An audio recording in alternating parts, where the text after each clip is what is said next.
Hi, good evening. It's actually morning. But still. Hello, it's been a while. We are actually heading to Eternal Nightmare right now. Hi, Mishkat. Welcome, welcome. And I'm scared. I heard people said that this Eternal Nightmare is quite difficult. We'll see how it goes, I guess. And there seems to be a change in a format, I think. Hi, Pyrovian, welcome. You made it. Oh, welcome. I'm quite late, I know. Just catch the VOD later, okay? Yeah, I heard this is a quite difficult Eternal Nightmare. And watching the PV, it's kind of creepy. Well, as always. Well, let's go meet our new wife, Lichen. And wow, we're starting off with an eerie music. Great. Still hang out. Okay. Have you read this Eternal Nightmare? Even the color scheme is so disturbing. Wait, is my volume okay? Alright. Let's go, folks. Good luck. You're so far behind. It's okay.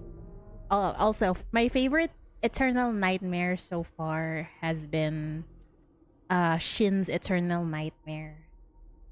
Abyssal Tentaculum. Wait, let me fix this so you guys can read. Okay. Since your last dream, the illusory moon's tidal cycle has shifted. It's a subtle change, yet regardless of such intricacies, it has returned. Oh boy. You'll watch? Yes, definitely you'll watch it. It's definitely my favorite Eternal Nightmare. And you, beneath the illusory moon, plunge into the dream once more. Have you gotten Lichen? Yes, I did. Yes. It only took maybe 30 rolls if I remember correctly. She was so nice to me. Your consciousness sinks, slowly descending into an unseen embrace that feels less like welcome and more like consumption. Holy shit, are we is Chief getting eaten by the illusory moon? Then a foul, damp stench intrudes your nostrils. The brine of sea, the cloying thickness of blood that will never dry. The remains of a city. Or rather, a city's dream. How beautiful. Wow. Is that her? She sounds so good. From the depths of darkness, a voice drifts toward you. So familiar, it turns your stomach. What?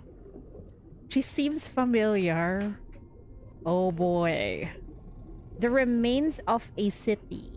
Are we talking about Maria City, perhaps? The one where I forgot the term. The star crashed into Earth. You officially use Hestia for the first time. Hestia is my favorite go-to in Eternal Nightmare because she just burns everything on the field. The world sharpens. Derelict buildings sprawl before you, their hollow frames leaning into twisted, unending streets. Is it our first time to have an Eternal Nightmare in the city? I think so. Oh, I know that silhouette. You! And there, among the ruins, stands that woman. Her gaze finds you, tender as a wound. Oh my good. Shin is still stalking Chief once she came back to the Eternal Nightmare. Oh, now I'm scared. You're still alive. What is this place? I think I'll go with the first one. You're still alive? The moment the words leave your mouth, their meaning slips away from you. Were you affirming her reality or giving shape to the feelings she stirs within you? Why not both? Affirming her reality or giving shape to the feeling that stirs within you. I think it's both. I'm kind of dumb when it comes to Eternal Nightmare. It's okay. The origin of all. And the secrets of all. Oh boy. I think it's really Maria City where the I remember that perishing star struck. As she murmurs, the ruined buildings around you shiver in a subtle tremor. What is she doing? She tilts her head as if listening to whispers meant for her alone. Behind you, the darkness contracts, tightening like a throat. Your retreat dissolves. It takes so little, a few syllables in that familiar tone, and your fury blooms again, hot and helpless as ever. Why am I here? What do you want? Is this another scheme of yours? Silence is her only reply. She turns and moves toward the distant bend, her steps striking the broken ground with a clarity that feels like an intrusion.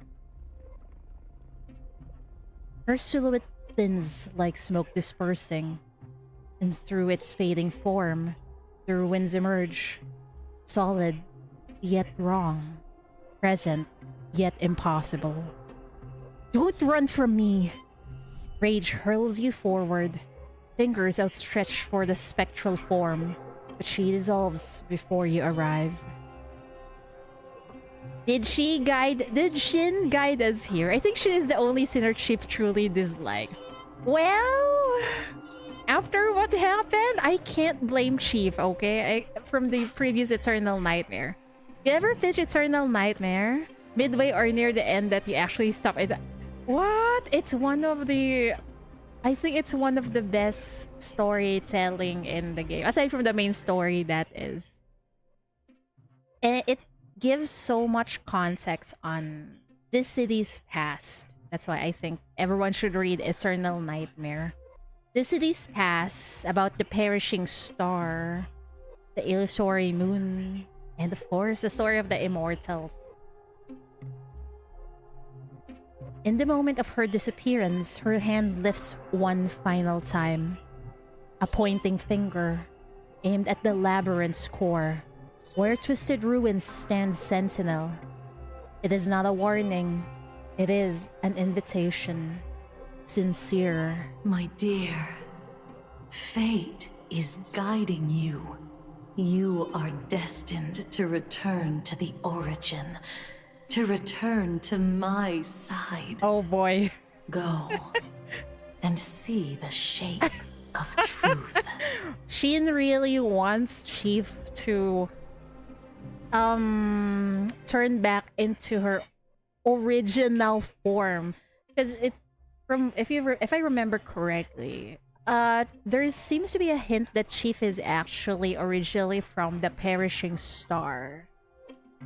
But I wonder what happened and Chief have a form now. And Shin seems to be so obsessed into bringing her back to that previous form of hers that's seemingly like a god to Shin. Got busy, gonna read through all of them. Yeah, if you have the time, go read through them. Or maybe just read the, well, it takes time to read also the info in-game. The story of the young chief, even if it's set far in the past, it's impossible after all, immortal. Yeah. Now that you're here, don't be so eager to wake yet. Oh boy. It is really a fucking nightmare. Chief, you have been captured by a deep nightmare. Unlike previous nightmares, you have entered an enigmatic ruined city. You must plan your own route, but your ultimate goal remains the same: escape the nightmare. What? I know this. This is our sand. Sand is essential for maintaining stability in a nightmare. Hold on.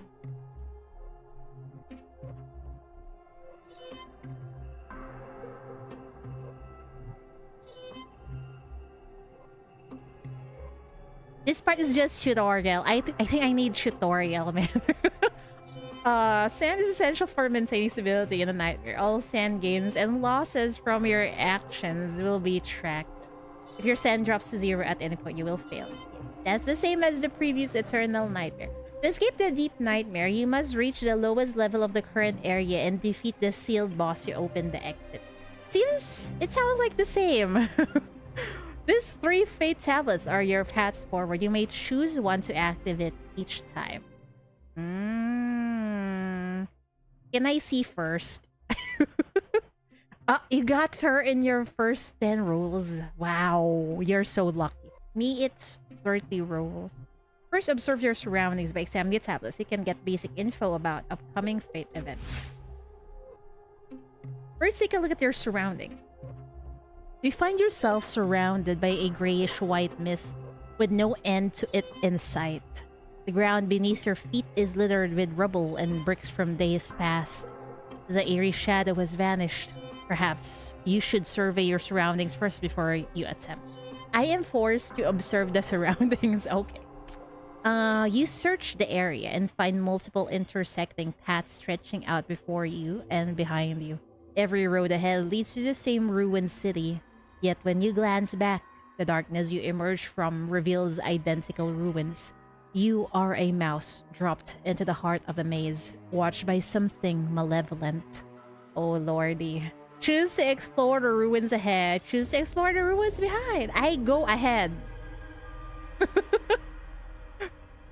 If you see the sinner, you... Oh shit, I'm scared for that. You lost your first 50-50 at hard fitting, and then your 50 pulls and no Lichen. Oh my good lord. Why is she so hard to get in your account? Choose to explore the ruins ahead. Okay. Beneath your feet, the ground speaks. Hard, cold, rough, with a texture of years untouched. Dilapidated walls lean within arm's reach. Their facades long stripped away to reveal stonework sealed for ages. The cave varies from structure to structure, yet every collapsed door frame hangs frozen mid-swing, as if pushed open in desperate haste. That's scary. It seems like whatever happened here, people have tried to flee, but they seem to have died. Every shattered window faces the same direction. Through those hollow gaps, you see the quiet debris of ordinary lives. If this is Maria City, where the perishing star fell, then the disaster struck in an instant. The people here tried to flee the moment it happened, but enter the building to investigate, venture deeper into the ruins. I want to see what's inside. Oh, with my morbid curiosity. Enter the building to investigate. You cross a fallen door frame and step inside. Dimness swallows you. The air is stagnant, thick with dust that hangs suspended, as though even time refuses to let it settle. Tables and chairs keep their positions, patient as mourners, but the tableware has abandoned them, scattered across the floor in fragments. On the wall, a damaged clock points to a frozen hour. It is not alone. On tables, inside cabinets tucked into corners, every timepiece you find has stopped, all at once, all at the same moment. That's kind of creepy. It's as if the perishing star is capable of space-time distortions. The street constricts with each step, buildings leaning inward like conspirators ready to seal their trap. Then, without warning, the space exhales, opening wide again. The layout shifts without reason, but the stench only deepens. Rotting, briny, suffocating. Drag marks score the ground in every direction. They seem chaotic at first, but on closer look, they all point the same way. Oh my god, what are they dragging? Towards where? The crater? You attempt to stop, but the silence has already stopped you first. No footsteps, no breath, only the damp kiss of mist against your skin. The moment you sense it, the ruins ahead begin to move. Shadows writhe within them, contorting into shapes that almost resemble human forms. Hollow faces twist in what should be screams, but there is only silence. Then the wave takes form. They surge together, a torrent of forgotten things, and rush forward to swallow you whole. It's time for battle, right? The Ruined City in the Eternal Nightmare Depth exists in 2 states, requiring different teams to tackle each challenge. What? You need 2 teams now. Oh. In the reality state, the Ruined City follows physical rules, and the enemy you face tend to be more tangible. You need 2 teams! Who the fuck think this is a good idea? Anyway, we can do this. Only the corresponding reality team can be deployed in reality battles. Oh, great. Well, shit. But let's do our best. If this scene... Leave. Don't come any closer. Uh-huh. We're going to be fine! Or fine. I did not even check if they have crime brands, but it's fine, I guess.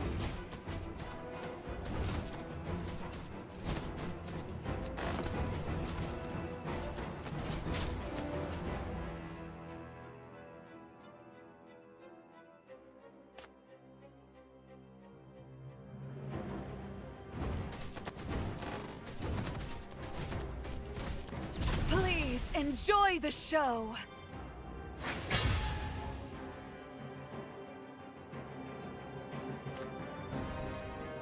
Strange remnants are hidden among the ruins, composed of void crystals that exist between reality and illusion. After defeating them, you may choose one condensed void crystal to take with you, granting powerful buffs to your entire team. In addition to void crystals, you may sometimes obtain rare or special items called carvings. Carvings contain information from the days long past. Certain carvings and void crystals can also be fused. What? This seems new. Fusion information will be displayed here. Okay. Collect all required fusion materials. You might discover a surprise. Okay. Confirm. Okay. After activating a tablet and completing the corresponding fate event, your exploration progress will increase in the tablet in the same column of the updated event. So I choose whatever. No? As your exploration progress increases, seal on the labyrinth will gradually weaken, exposing the presence of sealed boss when revealing the path to deeper parts of the nightmare. Oh, okay. Got it. Now we got deeper. You have both Vanilla and Hestia on the second team, and the Sinner match the levels on my list despite I don't have Vanilla. Okay. So they give you...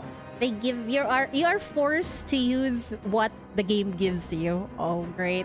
Once your exploration progress reaches the required threshold, you can directly challenge the sealed boss. Alternatively, you can continue revealing other fate tablets to increase your exploration progress, but doing so will make the sealed boss grow stronger. What? Oh, great. For now, head back to the ruined city and continue exploring. Okay. Battle Nightmare Ruins Relic. Can I go here? In an old back sits wedged among the rubble, look so clean it looks as if it were freshly placed. A thin mist clings to its clasp, releasing a soft chime at the slightest touch.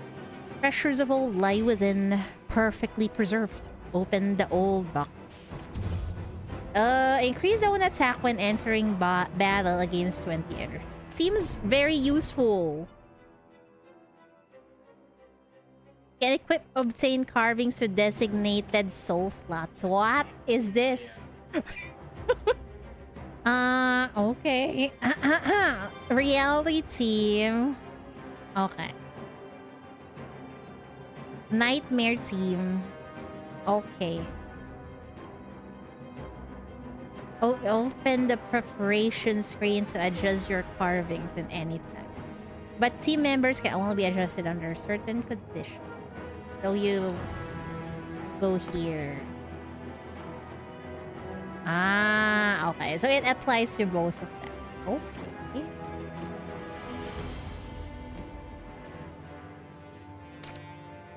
You don't need sands. Oh boy, what is this? Red light floods your vision like a rising tide. The edges of the world sharpen into focus. You hear a soft click within your soul as if a new space has opened to hold something. A stinging sensation crawls up your temples as though something is watching. Add to carve. Add one center slot. Oh, I like this. Can be unlocked. Confirm.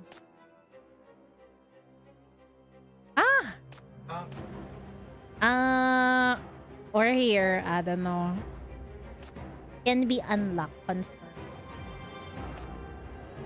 You still have unlock attempt? What do I press though?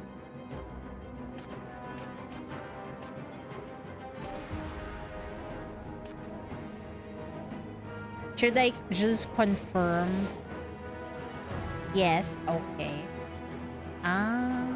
Oh, I unlocked it, but I don't... The game have not given me cinders. Oh no. Okay, confirm. Well, this is free, so might as well. Should be 20% maximum set.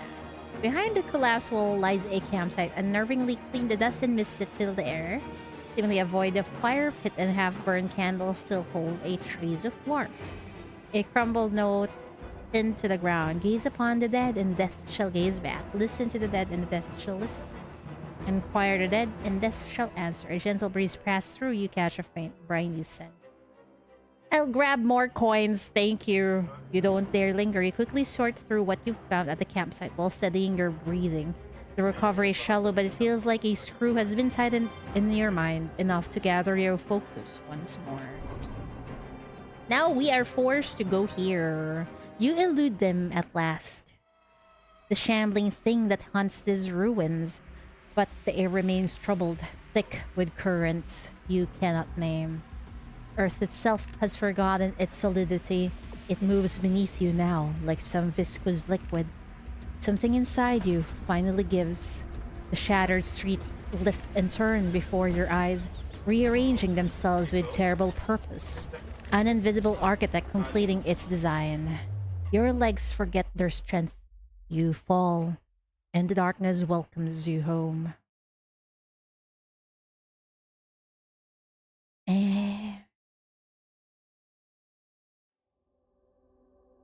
So this looks like a nightmare within a freaking nightmare.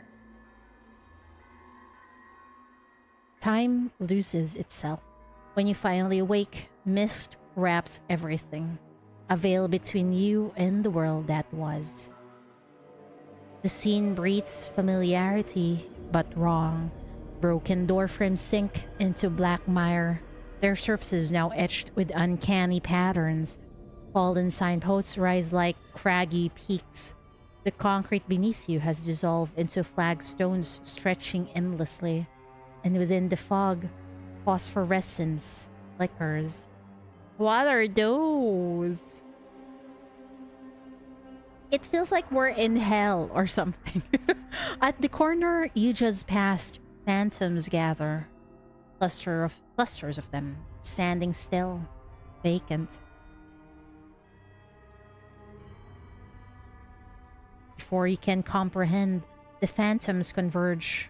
They drift toward you as one, bodies pressing together, mouths spilling familiar murmurs that coil through the air. You step back. They rise to meet you in all directions. The ground bursts them, the fog exhales them. And now they scream, a chorus of shrieks that drive into your skull like spikes. Welcome, welcome, welcome to... You are to join. You must.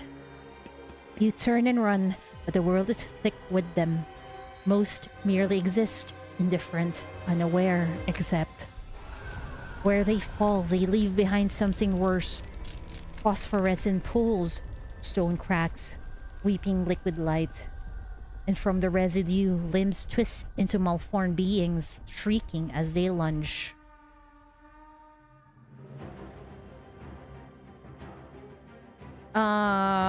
Will cause you to fall into a special nightmare realm similar to the real ruins, yet completely different. Okay. So this is really a nightmare within a nightmare. Only the nightmare team can be deployed in battles within this realm. Okay. Dear audience, let me unveil this There is nothing to fear. I'm here to show you the way.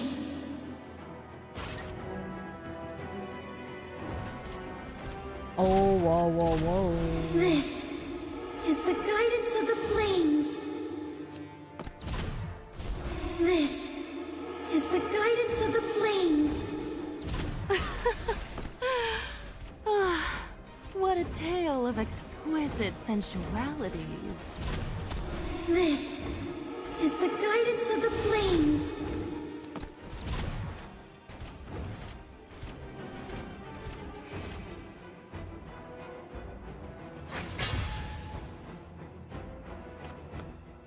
Then silence. The shrieking dies, the limbs dissolve, and you stand alone again in this desolate world without end.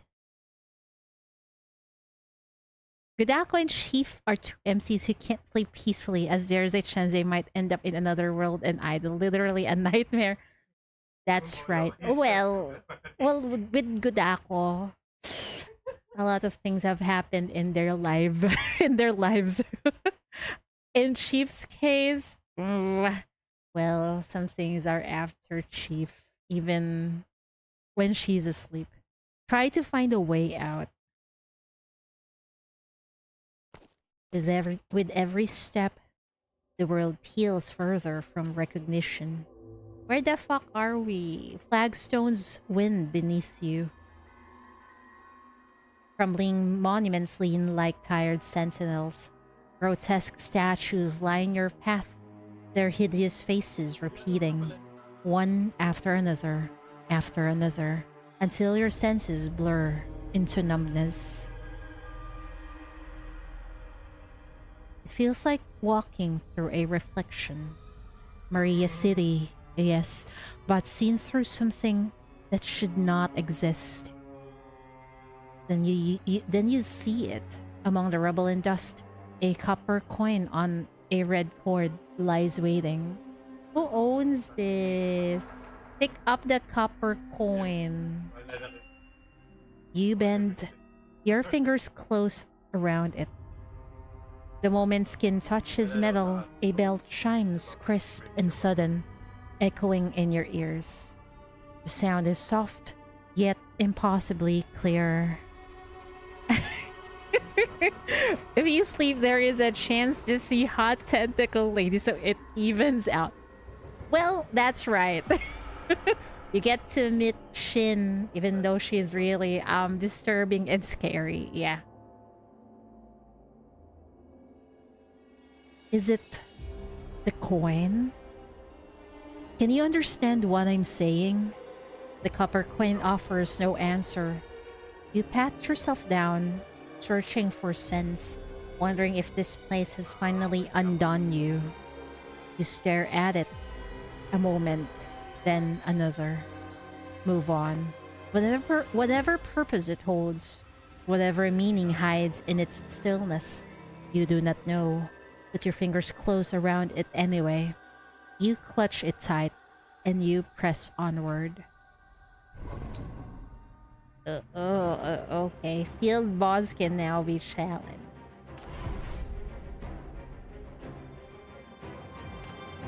A ruined steel appears without warning.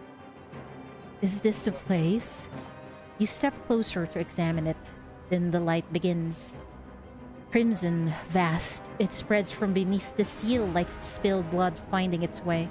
An ominous presence washes over you, rooting your feet to the ground. Behind the steel, something moves.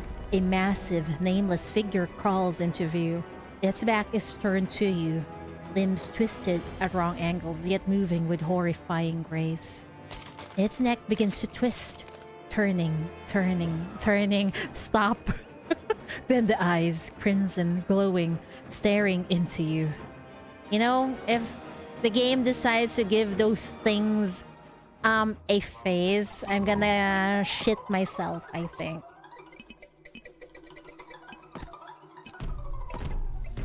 What is that disturbing music?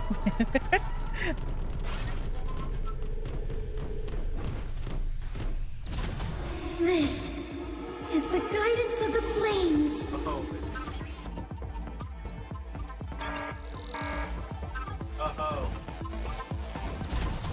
This is the guidance of the flames. This is the guidance of the flames. Your efforts find their mark. The red light explodes outward, and in that violent blossoming, the monster and the steel ruptures together, vanishing as though they never were. Rubble scatters. Beyond where the steel stood, a new place unfolds before you. You are certain you have never been here before. You search the remnants carefully. The creature, you realize, was something bound to the steel, perishing the moment it shattered. And the red light's source turns out to be a crimson crystal flower broken beneath the stone. Before you can study it further, a sound drifts from somewhere distant. Another bell.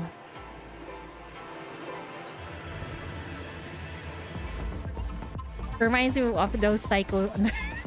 Really, it's such a banger music, not gonna lie. It's modern and yet ancient. Headbang.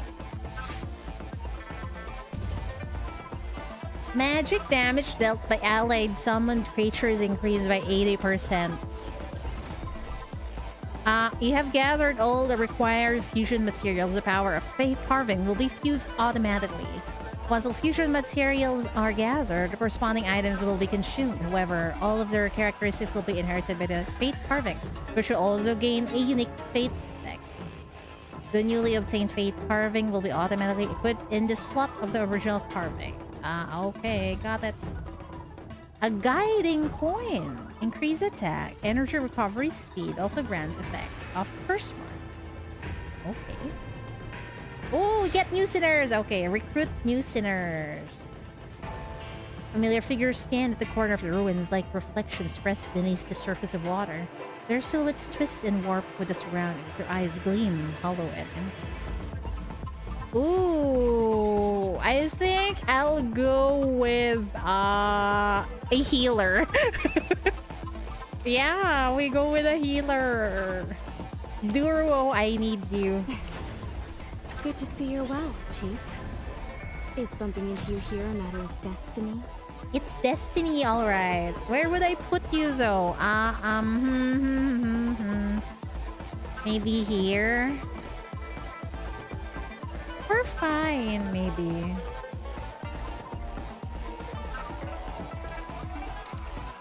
Okay.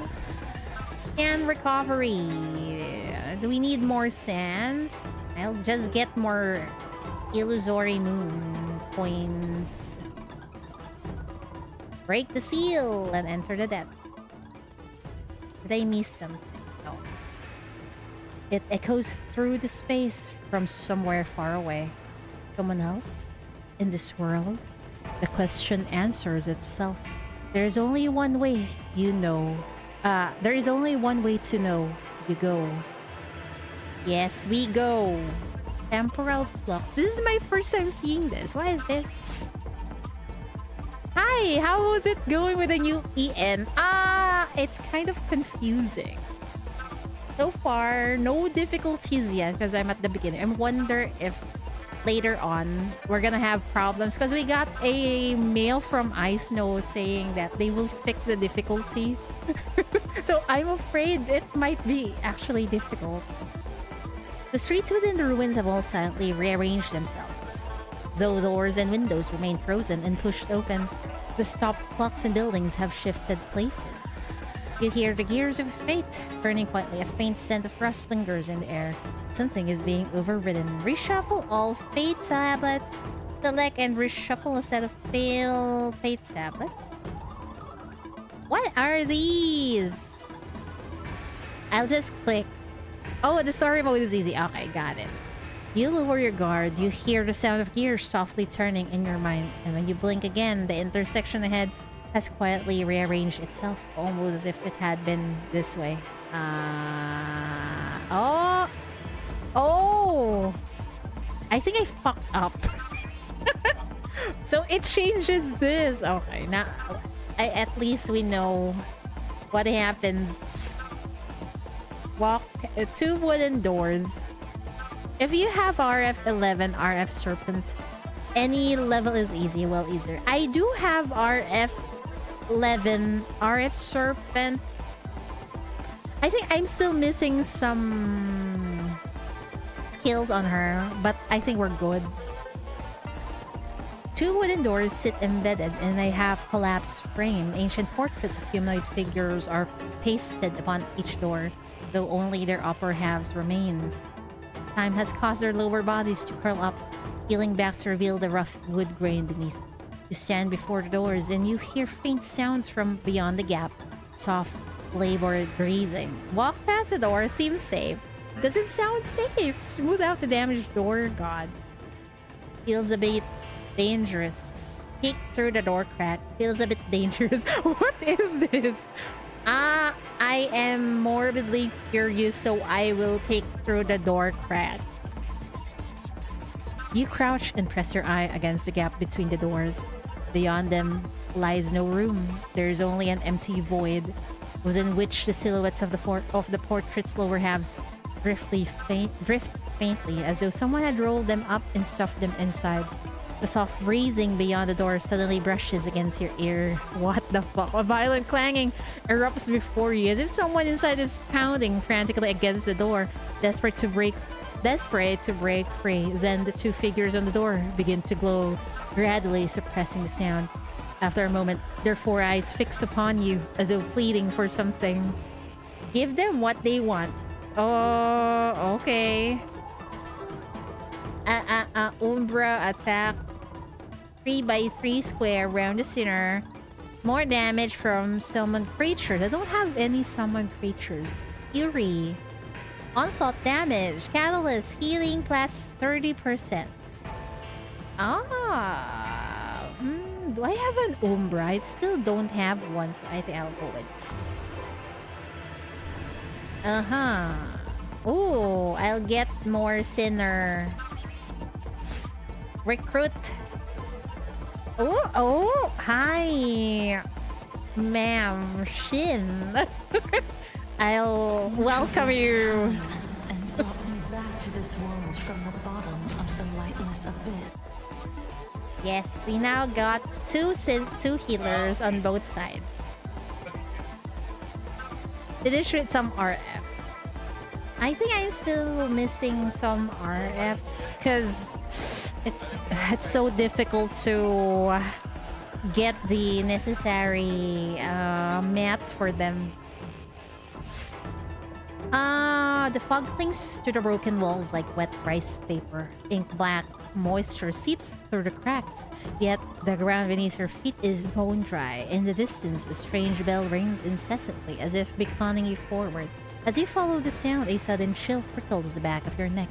You feel someone watching you from within the fog. You turn around, but there is nothing there. Follow the bell. Regardless, both are dangerous, so I'll just follow the bell. You hold your breath and follow the rhythm of the sound. Before long, the ringing grows shorter and more urgent. You quicken your pace instinctively, and under its guidance, you avoid a fork in the path that feels like a trap. Still, the dread welling in your chest surges forth ever the same. Your steps grow heavier, as though wet mud is slowly trapping your souls. And an invisible coiling agony wraps itself around your mind. Press on despite the pain, but ripperonis are sans. Okay. Behind a collapsed wall lies a campsite, unnervingly clean. The dust and mist that fills the air seemingly avoid the fire pit. Wait, we read this already. Recover, obtain. I'll get more. Illusory moon coin. Right. Wait, we can actually... Oh no, I cannot get out anymore. We can actually go to the boss. Why did I press this? The shadow among the broken walls begins to rise. Metal, stone, and black liquid twist together into contorted limbs, and their faces replaced by hollow voids. Their mouths gape open, and in silent screams you hear nothing, yet a crushing wave of pressure surges violently toward you. If you're gonna farm Ian, start with Serpent plus Shin, Levin, and Eve. Oh! That says Summon and Serpent Power Strike attacks. Okay, got it. Thank you for letting me know. I must take this seriously now. Duruo, I know you are a healer, but you can do it, okay, honey? You can do it!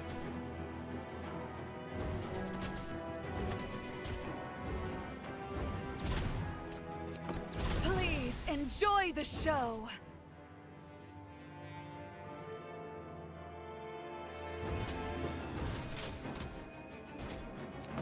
Please enjoy the show.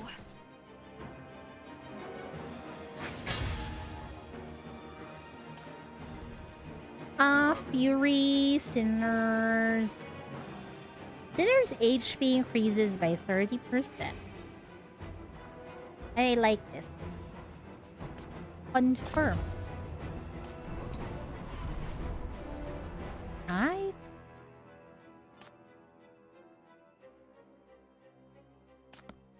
You stop in your tracks. The space ahead fractures into nothing. The ruined street ending where a familiar stele stands. Beneath it, red crystal petals bloom in impossible abundance. Crimson light fills the air, pulsing slow and steady, like a heart that has always beaten here. From that sea of flowers, an aura reaches for you. It seizes something deep, the soul, perhaps.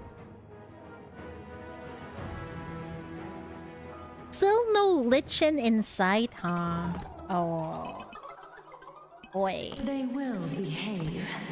Yes, ma'am. We will behave. This is the guidance of the flames. The boss is Shin herself. Is the guidance of the flames. Okay. This is the guidance of the flames. Then the red crystal rupture. Before your eyes, their glow peels away, and with it, the presence that has coiled inside you since the beginning finally recedes. Because we got rid of Shin, is that it? You are waking now, leaving this world, leaving the nightmare behind. We are leaving the nightmare within the nightmare. Who are these people? I almost step forward, then your periphery catches something. At the edge of the dispersing ruins, two silhouettes stand in silence. Their faces remain hidden. You cannot tell if they watch you, if they even see you at all. Yet something stops you cold. Familiarity, deep and wordless and undeniable. One of them tilts their head ever so slightly and murmurs something indistinct. The words escape you, but the voice echoes somewhere beneath thought, in the place where recognition lives before understanding. Has Chief met them before, perhaps? The bell fades, the world dissolves. When you open your eyes again, only a heavy memory remains.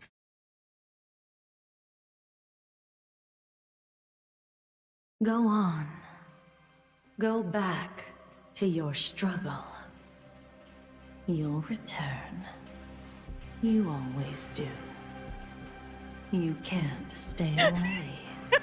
Man, Shin keeps on haunting us. This is not your eternal nightmare anymore. Why is she still here? This city lives in all of you. What is your problem, lady?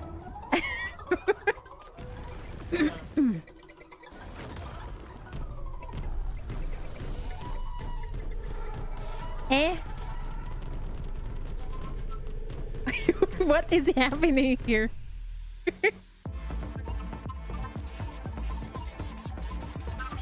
Among the evil sinners, I think she is a little too evil to the point that being hot doesn't help much. At least not for me, and that's worrying because I'm okay with others. I find Shin hot and disturbing. I like her, but I'm scared of her. Does that make sense? Wow, they leveled up the presentation in this Eternal Nightmare. Wow, E, thank you. Cornerstone imprint. Record values actions Eternal Nightmare. Okay. You can gather more info and grow stronger so that if you are captured again, you may escape with ease.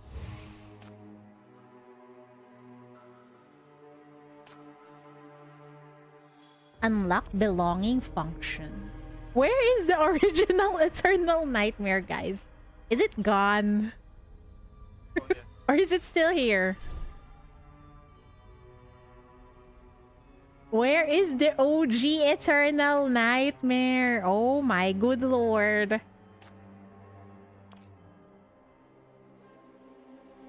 Now for the real thing. Well, damn. Should I go for story mode or just go for explore? I'm assuming story mode is easy. And then we can unlock things in exploration mode and also grab some stuff. Also, where is the other Eternal Nightmare? The story mode? Ah, okay. Where's the other Eternal Nightmare? Oh my good lord, it's gone. It's story mode. Okay. I am forced to use this team. I see. Maria City of old sinks into mist and briny tides. Figures from the past wander through this desolation, as all that once was is driven into darkness by the light of the illusory moon. You can switch to OGE and cyclical schedule. Ah, okay. I go to story mode first. The journey to escape the lost ruins of Maria City begins once more. You must navigate between the seemingly tangible realm of Yang and the death-haunted void of Yin. Ah, so it's really like hell. With that green tinge of city. To confront this intertwined dual realms, you need to assemble 2 squads of limited size. Make your choices and pay their costs before your sand runs out in the hope of reaching an unknown exit. Start exploration.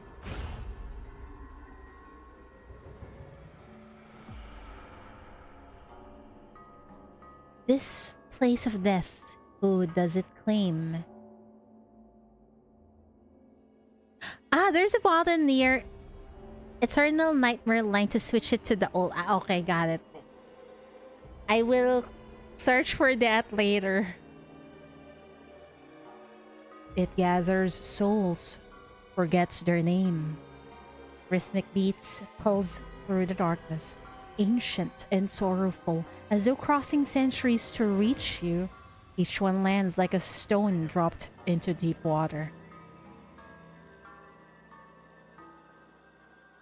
You force your eyes open.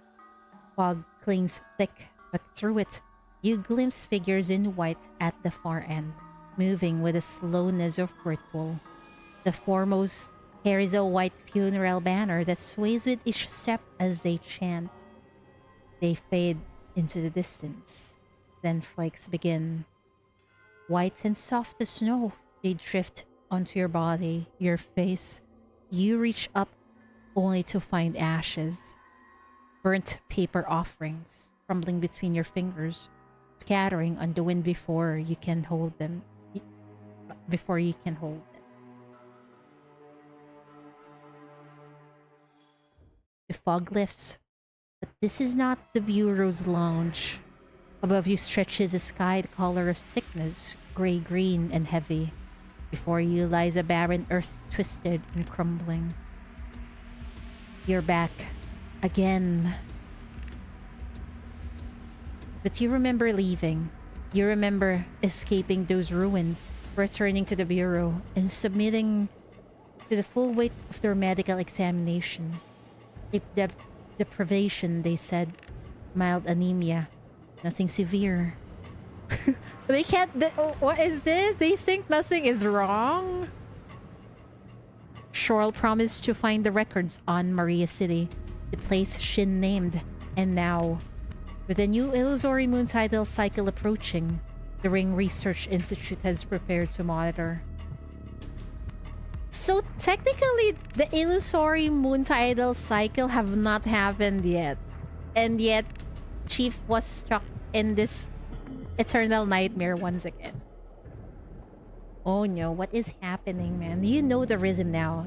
Sleep brings this scene nightmare, pulled by the illusory moon's tide, but never like this, never so precise. Last time you wandered through ruins to arrive. This time you have fallen directly into the twisted, breathing depths where a nightmare lives.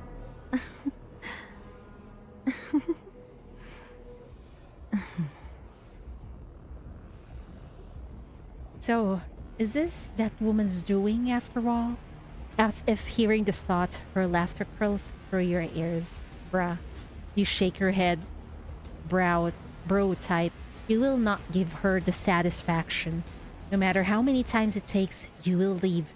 You will return to where you truly belong. Oh my good lord. You know, it seems like after meeting Shin, if there is an opportunity to drag Chief back to Eternal Nightmare, she would do it. But the darkness has already heard your resolve. It answers with squirming movement. The aberrations you fled before have not forgotten your scent. The phantoms remember your shape, and tonight, they are more excited, more hungry than last time. Try to summon the shack.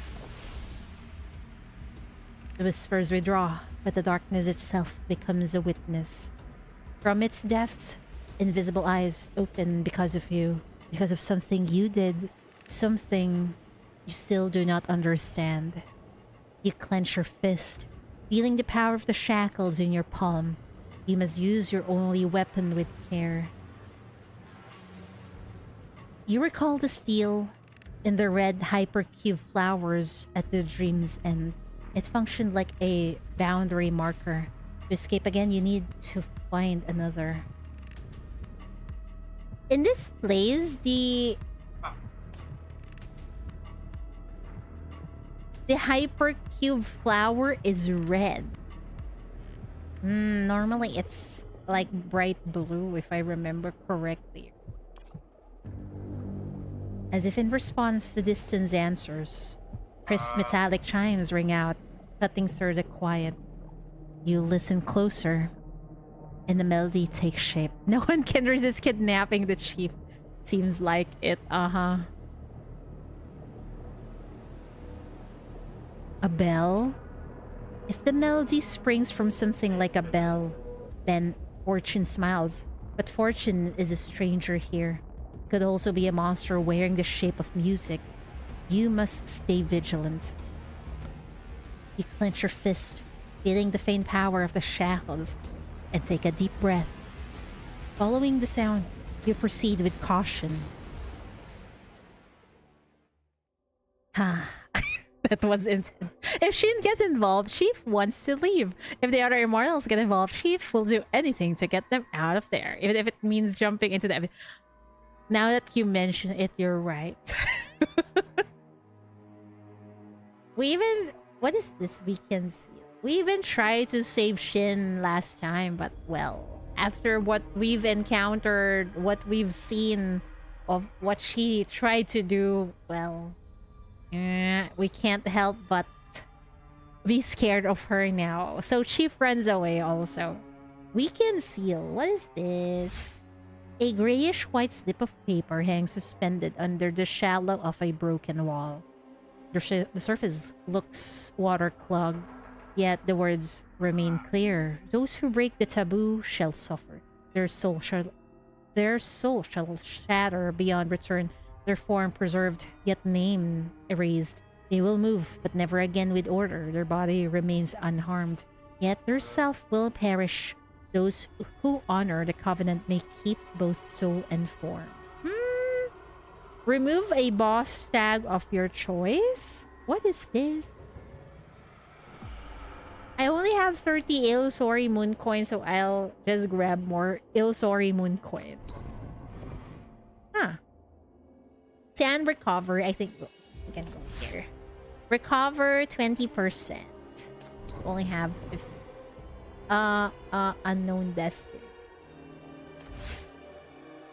A pagoda tree grows from the crumbling wall, its branches drooping unusually low, as if they are poised to seize you by the waist. Knots in a faded red hangs beneath the tree. Strangely, they do not sway with the wind, only trembling slightly as you draw near. Why are there knots on a freaking tree? You hear someone counting within the tree's shadow, slowly, deliberately, until it reaches the number of steps you've taken. Then it stops, as if waiting to see what your next move will be. Walk around the pagoda tree. Pause under the pagoda tree. You know, my morbid curiosity will be the end of me, so I will pause under the pagoda tree. You stop beneath the tree. The rustling of its shadow and the voice that was counting echo in your ears. At some point, the pagoda tree vanishes before your eyes, yet a powerful vertigo remains. You feel a lingering hollow sensation. Something was taken from you. My sanity. Press on despite the pain. Well, fuck me. Ooh, there's a shop. Let's grab some... What is this? Never mind. We don't have enough money.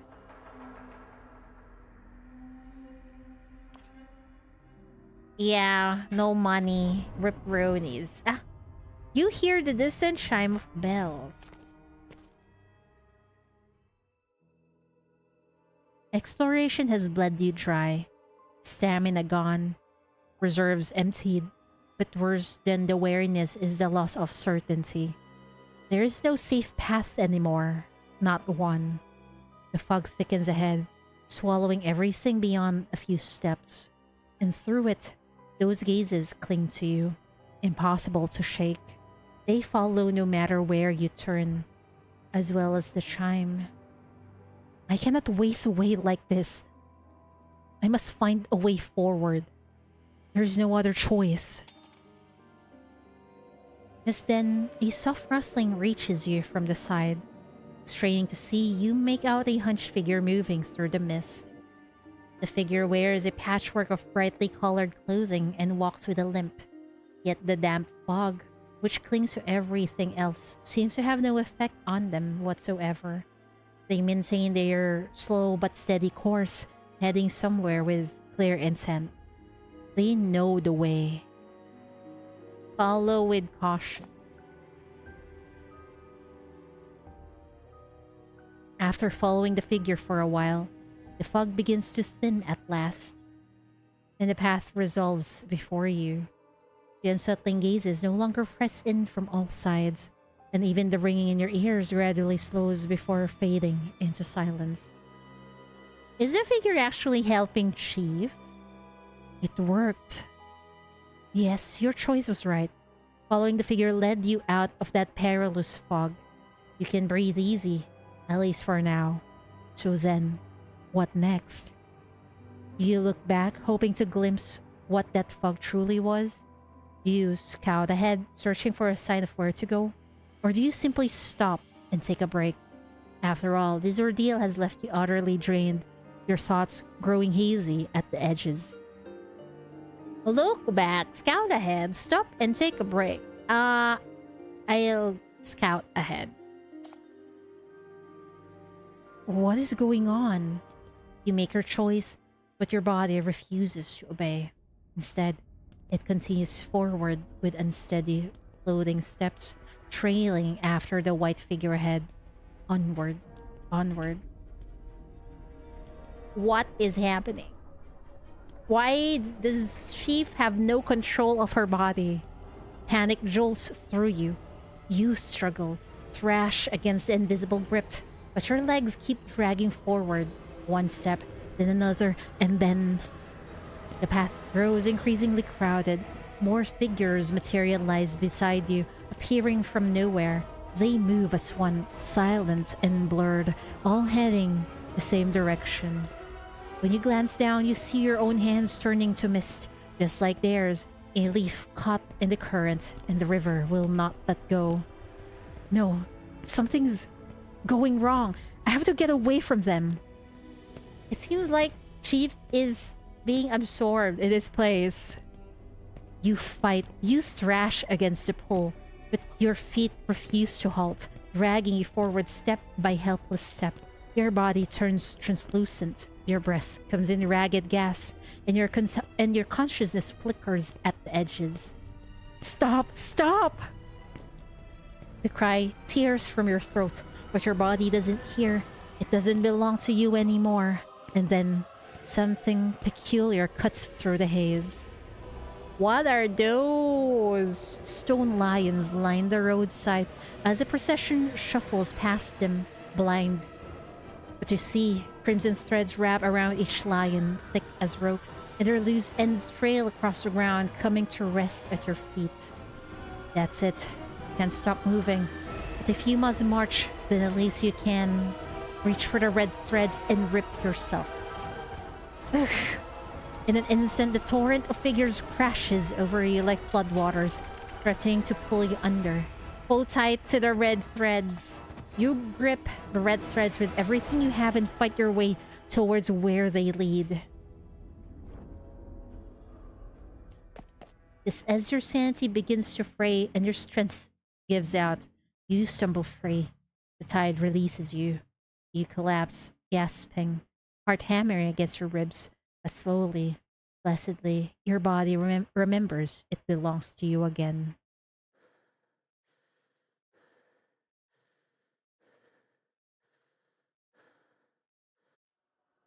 You look around. The ruins have opened into a clearing, and you stand at its center, surrounded. Stone lions tower around you like silent sentinel, their bodies rising as high as buildings. Red threads bind their eyes, layer upon layer. The trailing ends hang down like weeping wounds. Their mouths are wide open, locked in grins that hold no warmth. I'm imagining those stone lions in those temples or Chinese buildings. If that's it, then it's fucking creepy as fuck. You stumble back, heart lurching, and crash into something solid. A stone statue tumbles to the ground before you, scattering rubble. You stare at its face, frozen, It wears your expression, your terror, your wide, uncomprehending eyes. These statues, could they be? Release the shackles. Fear grips you. You lash out with everything you have, your shackles screaming through the air, but the stone lions don't even scar, and still they laugh. The shrill laughter rises and falls in waves, each one driving deeper into your consciousness and shredding the edges of your sanity. Hi, Mishkat, welcome back. I have to get out of here. You spin to flee, but every path is sealed. Stone lions block every exit, towering and mocking, and among them, standing perfectly still, is a figure in white. Bright clothing, a familiar limp, the same one who had led you here. Hitting them won't work. They helped you. You must give something in return. You accepted their help, so you have to pay the price. His voice is hoarse and grating, scraping against your eardrums like a saw through wood. Before you can think, the words spill from your mouth. Then what would it? Before all the words leave your mouth, chimes shatter the silence in the distance. Sharp and urgent, they cut you off, but it's already too late. What the fuck is this? This place is fucking cursed, man! The figure lifts its head, and for the first time, you truly see peeling paint, not bright clothes, crumpled folds, not wrinkled skin, crude scissor cuts, not a human shape, and hollow, pitch black eyes lifting to meet yours. I hate it here, man. It's a paper effigy. You want to know? You want to know, you want to know, you want to know, you want to know? The bell rings on frantically. The paper effigy shuffles closer, muttering under its breath. But you can't back away. Behind you, the blood-stained stone statues wait, their grins still leering down at you from every angle. I don't want to be here any longer, man. If you want to know, then ask for it, demand it, beg for it. In your dreams.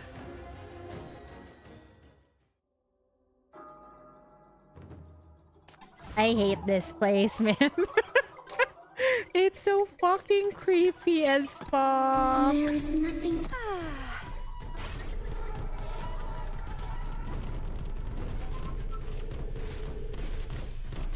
Oh, great. This is the guidance of the flames. Oh my good lord. Come, dance with me.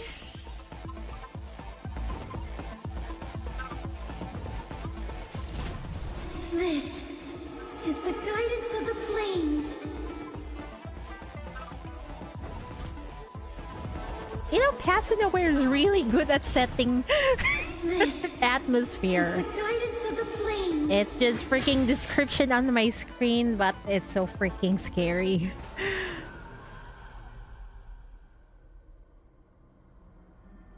Your shackles lash out. The paper effigy shrieks, a thin, tearing sound, and shatters into fragments. You don't hesitate. You slip past its remains and run, desperate for escape. It's a nightmare, so it makes sense that it's scary. Even if it's Chief's real life is so scary. Yeah, Chief's real life sure is scary, but this is just... It's way scarier than usual, man. Especially with those cursed-looking dolls. Thank you for the follow, Wilder again. But despair crashes down moments later. The path ahead is gone. Erased. In its place stands a wall of impenetrable darkness, waiting for you to step into its depths. No! Oh shit, there's more behind you. The fragments stir, reforming. One becomes two, two becomes four. The resurrected effigies drag their bodies across the ground, pulling themselves toward you. I'm imagining those monsters in Silent Hill. But with this figure... Oh my god, stop! You'll never find your way out alone. Beg me and I'll show you the path. All it takes is a single plea.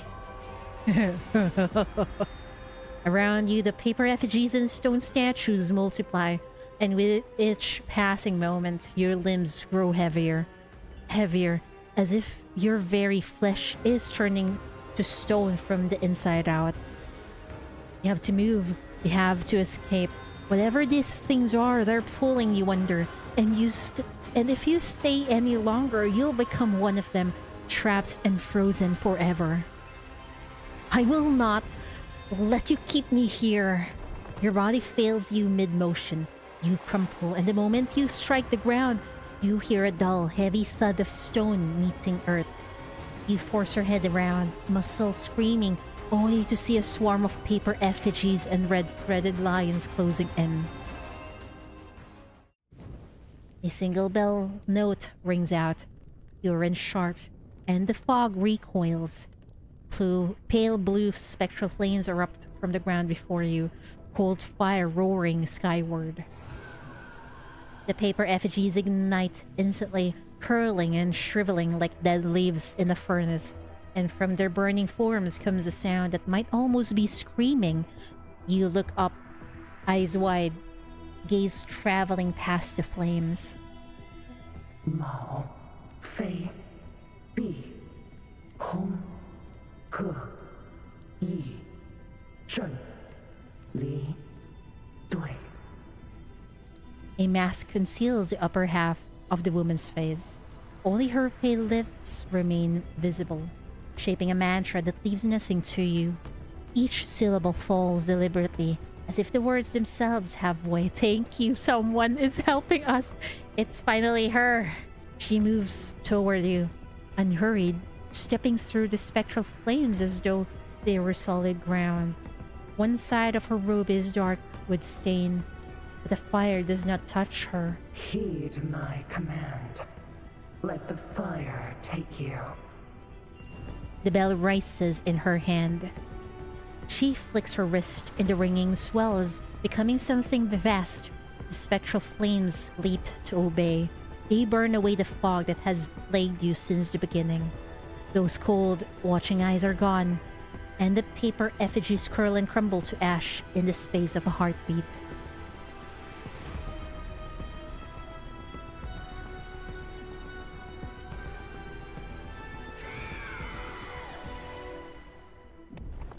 Her hands form another seal. In an instant, the red threads on the lions ignite, and when the last thread snaps, the stone beasts shatter completely. The screams rise from the wreckage, anguished and terrible. The flames crackle and hiss, but gradually, inevitably, both fade into utter stillness. Is she an exorcist? Thank you! In that stillness, you see the woman slowly turn her head toward you. Hi, ma'am. Thank you for saving us. Her skin holds no color, bloodless as bone. Long black hair spills down her back, drifting lazily in the fog, and the bell in her hand sways with each gentle movement. The familiar mask on her face catches your attention. Perhaps she was part of the expedition too. Seems like it. One can summon shadows, the other needs to wait for the immortal wife to arrive and save her and not be You're right. Gudaku can certainly summon what's it, what do you call them? It's not sinners. It's servants. Yeah, they can. Gudaku can summon servants for Chief. Yeah, we wait to get saved by a wife. Servants, yeah, servants. But then, why the Eastern robe? Yeah, so far everyone was from the city, if I remember correctly. It's the first time seeing someone from Istia in the expedition team. Who would have thought that they actually also participated in the expedition? Has she been the one helping you all this time? She approaches silently, making no sound at all. Her hand reaches toward you. Her sleeve drifts close, nearly brushing the tip of your nose, and you see her fingers, slender, yet vivid red like blood. Golden runes pulse across her skin, alive with light. She doesn't notice your tension, or if she does, she gives no sign. She steps closer still. The spectral flames still cling to her, flickering softly. As she draws near, tiny sparks drift free. They fall onto your hands, and you find them ice cold. That's unusual. Stand up on your own, take her hand. I will take her hand. I wanna feel those amazing looking hands of hers. Take her hand. Her hand is cold. When you grasp it for leverage, it doesn't move at all, and she holds you to your feet as if you weigh nothing. You stay where you are, wary, your grip on the shackles hidden but ready. Still, she demands no price. She lets go and retreats a single step. Her head tilts just slightly, studying you, perhaps, though you can't be sure. Then, slowly, her lips part. The divination did not lie. Here you are. You were looking for me? She gives a stiff nod, then lifts the bell in her hand and gives it a soft shake, as if to say there's nothing to fear. Do you wish to leave? I can be your guide out of here. You can't read her. Her voice gives nothing away. But she saved you, and she's asked for nothing. Maybe that means something. Maybe she's different from the paper effigies after all. She is, because she burned them. You know the way out of here? Can you show me? She nods once more, then turns and walks away. Follow her. With no better path in sight, you draw a breath and go to her. Assured of your company, she presses on. Her bell pulses slow and deep, each chime pushing back the dark, like ripples on black water. Your foot strikes something. You look down and find the copper coin from before. This time, its reverse face stares up at you, and sudden unease crawls over your skin. Is that bad if you get a coin on its opposite side? I mean, if you pick up a coin and it's on its opposite side. The bell grows distant. She's pulling away. No time to think. You snatch the coin, pocket it, and hurry after her. Oh. From the darkness, I have divined your arrival at this very moment. A well-destined sign. It pleases me. It's nice to meet you too, but where should you go? I think here. You need to be in a burn team if I remember correctly. Okay. Recovery. Let's go here. Oh boy. A green well stands in the middle of the path. Its rim is glistening with moisture, yet there is no water inside. Stranger still, the sound of something dripping reverberates ceaselessly from below. As you draw near, the cries from the well's depths grow frantic. That's... I suddenly remember Sadako. Why? As you draw near, the cries from the well's depths grow frantic, as though something is closing in around their throats. Mist coils at the well's mouth like a hand that refuses to fall. Before you can decide what to do, the woman raises her bell to the rim and gives it a gentle shake, and the chime descends into the depths like a drop of cold water. Watch how things unfold. The bell chimes ripples outward, and the watery echoes sink into the depths along the cries, as though something has dragged everything back into the abyss. The moisture on the rim rapidly dries, and the dark stains on the gray-green bricks fade away to the rhythm of the bell. With a final click, the well's mouth seals shut, as if it had never existed, leaving only a few worn items where it once stood. Void barrier. Ooh. What is this?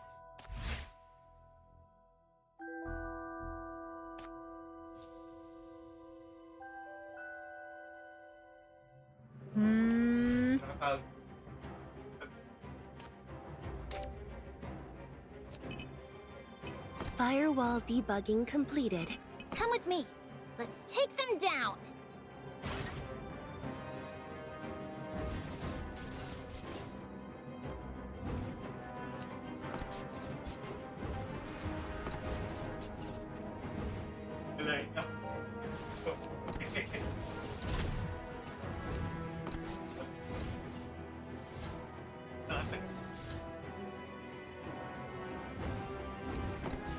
Whack them all!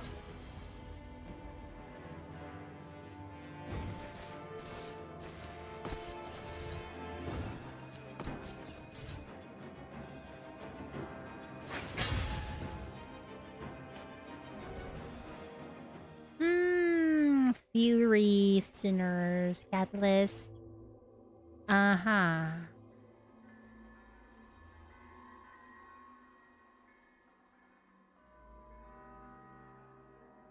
I'll go with this because I don't have a healer.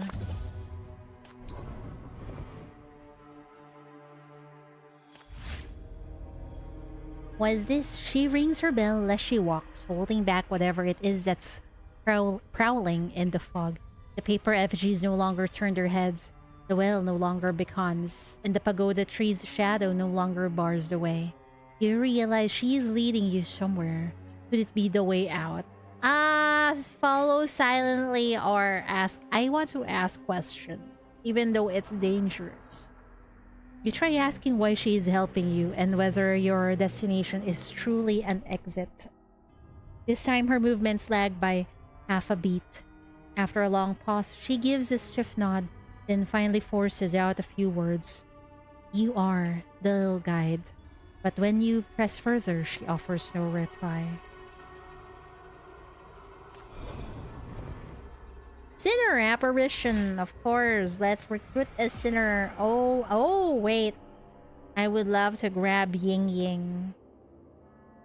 Within your embrace spring dwells, where petals softly descend.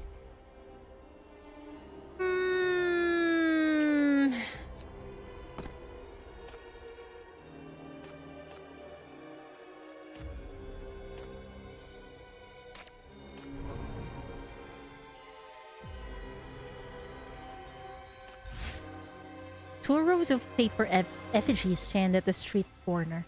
They are featureless, with unsettling runes in place of their faces, and the creases on their paper garments look freshly folded. None of the effigies face you directly when you approach, but in the next instant, the woman begins to shake her bell. Watch how things unfold. The bell rings out. A wave of dizziness washes over you. Then, the paper effigies crumple to the ground without warning. Coin crystals appear on the ground out of thin air, waiting to be collected. Oh,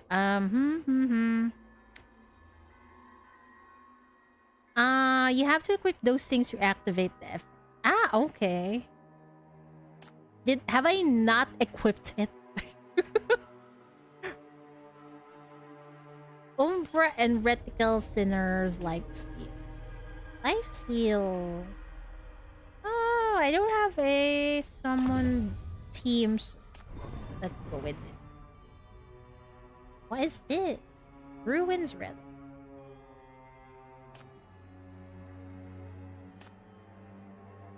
How do I equip? Right. I dragged this. Wait. First. When entering battle, 20 energy.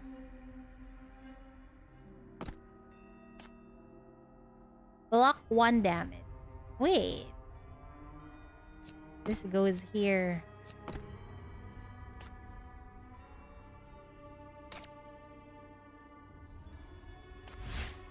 Open the old box. It's another... I don't have a summoned creature though, but oh well. I can just not equip it. The woman with the bell walks half a step ahead of you, her hand barely moving in the fog, like a shadow suspended in the air. She shakes her bell, and with each ring, the joss paper in the street corner presses itself flat against the ground. The pagoda tree's shadow retracts its branches, and the well's echoes sink back into the depths. It is unnervingly safe and terrifyingly still. I want to ask more questions. You try asking if she was the one who rang the bell to guide you earlier. The woman stops and turns to look at you. The soft chime of a bell follows, giving you the answer. Something in your chest loosens, yet the unease hasn't completely dissipated. You quicken your pace to catch up with her. Your footsteps are heavy, and the same goes for your thoughts. You know, every time I ask questions...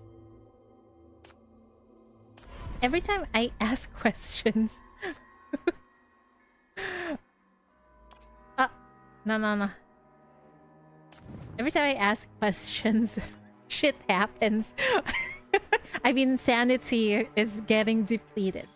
What is this? Behind your eyes, crimson text churns, endless and illegible. The harder you try to read it, the more it burns. What is that? She leads you down a long street, one so silent you can hear yourself swallowing. The bell rings softly, dispersing every ghost and specter along the way until only you and she remains. The blurred text in your mind grows slightly clearer, shifting from illegible to barely recognizable. The sound of copper coins striking the ground echoes around you. It's fine. We got lots of sand, so I will ask more. Ask her what this place is. Her gaze goes blank for an instant, as if staring at a figure that isn't there. Then she speaks, looking for someone. The words are simple, yet they weigh heavily on your heart. Who is she searching for? Another expedition member? You want to press further, but it feels as though your emotions are being slowly drained, leaving only a mechanical urge to keep moving forward. Who is Lichen searching for? It's not the little chief, is it?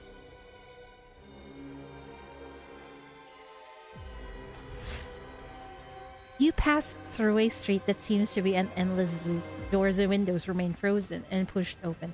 You feel an irresistible urge to step inside, but the frantic ringing of the bell holds you back. Blurred words flash continuously through your mind, like ink smeared with blood. You struggle to stay calm, keeping your eyes fixed on the woman with the bell ahead, hoping to get more information from her. Ask questions. You try asking if she was a member of the expedition team. The woman stops and turns to look at you. After a moment's hesitation, she nods. In that instant, you feel a warmth in your chest, which turns cold as fast as it came. Her condition seems worse than anyone else you've encountered. She can barely speak at this point. Has her mind deteriorated that badly? Seems like it. Follow while pondering.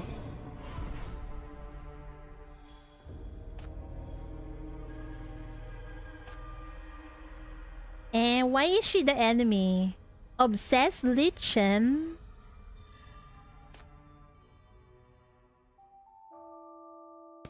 Footsteps and bell chimes weave through the strange rock forest, echoing off stone again and again.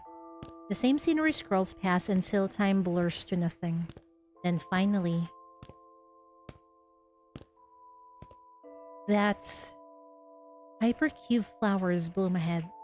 A familiar sea of crimson. And there, standing silent among them, is the realm seal that marks the exit. She did not lie.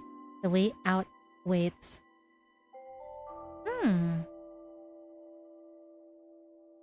every time there's an exit, even in the OG Eternal Nightmare, there's a steel, but this time it looks different. Even the flowers are red. After so long wandering this eerie city, your limbs have gone numb. Wasting no time, you approach the realm steel and reach out to touch it. A dark fog seeps from nowhere, coiling upon the steel like breath on glass. The monster guarding this place is coming. You step back, shackles loose in your grip, ready.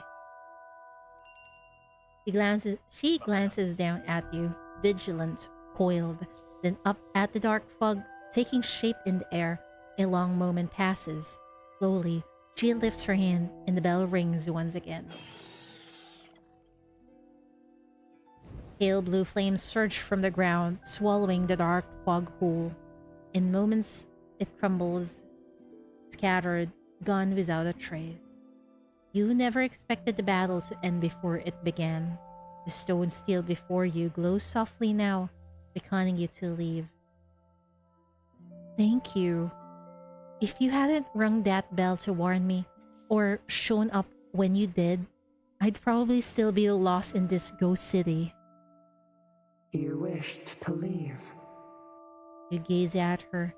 This expedition member, whose name you never learned. Her bell has accompanied you all this way, chiming through every shadow. Now you are about to wake from this nightmare, while she... Will you... come with me? She looks at your outstretched hand. A long silence. Then she shakes her head, a faint smile touching her lips, as if bidding you farewell. Well, I'm not sure if we could save her. I don't think we can. Again, the stone steel's glow brighten. You let her eyes close, but you carry her with you. Once you wake, you will find her name in the archives. You will remember her.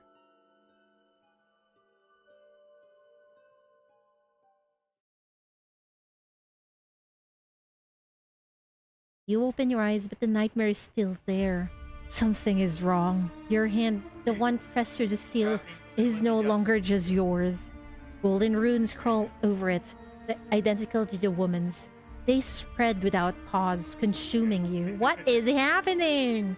Hands, feet, neck, face, they creep over your eyelids, and the moment they do, the world dissolves, light fragments pulling you through a kaleidoscope of broken colors. My body, it's becoming the same as hers? Oh no. Hitting them won't work. They help too. You must give something in return. Wait, is that the rule here? Oh no. Gaze upon the dead and they shall look back. Listen to the dead and they shall hear you. Speak to the dead and they shall answer. The pieces begin to fall into place, all pointing toward an answer you refuse to believe, and yet is the only one. Slowly, you turn to look at her once more. So, you're just like those things. You grant my wish, and then I pay the price. I become like you. Crimson light bathes her. The red hypercube flowers do not fade with the shadows instead, they bloom around her thriving.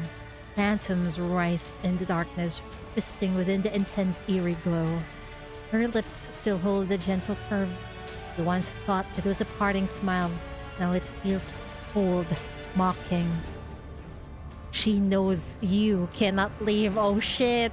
You never gave anything for free. It just wasn't the time to collect yet. Gradually, you can no longer see, no longer hear. The copper coin slips from your pocket and falls to the ground. You should stop asking, stop seeking answer. The final price is more than you can pay. No! No wonder my curiosity earlier leads to my sanity getting consumed. There is always a price, man.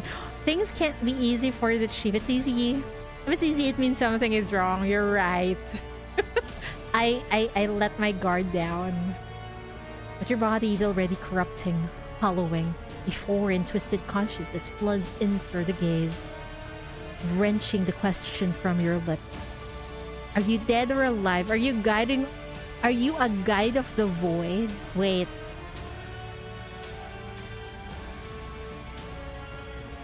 Are you dead or alive? Her shadow tears itself across the ground, stretching beyond reason, as though her very soul is flowing free from its mortal cage.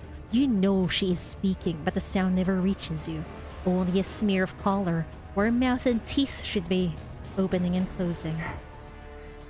Do you see me as dead? Her words drift down like feathers, soft and weightless. Yet, when they land, they crush the last shred of your consciousness.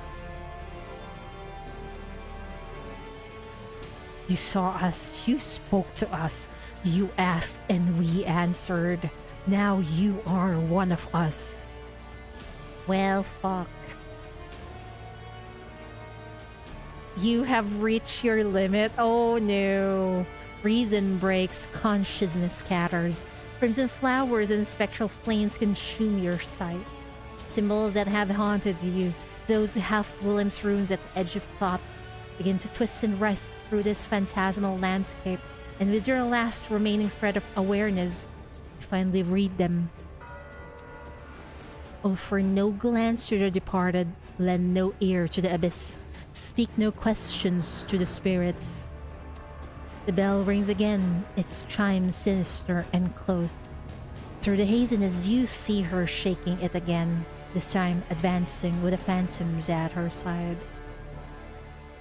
Ripperonis. Defeat obsessed Lichen. Okay.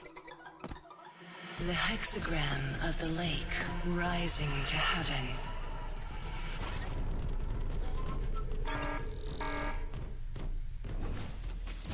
Come, dance with me.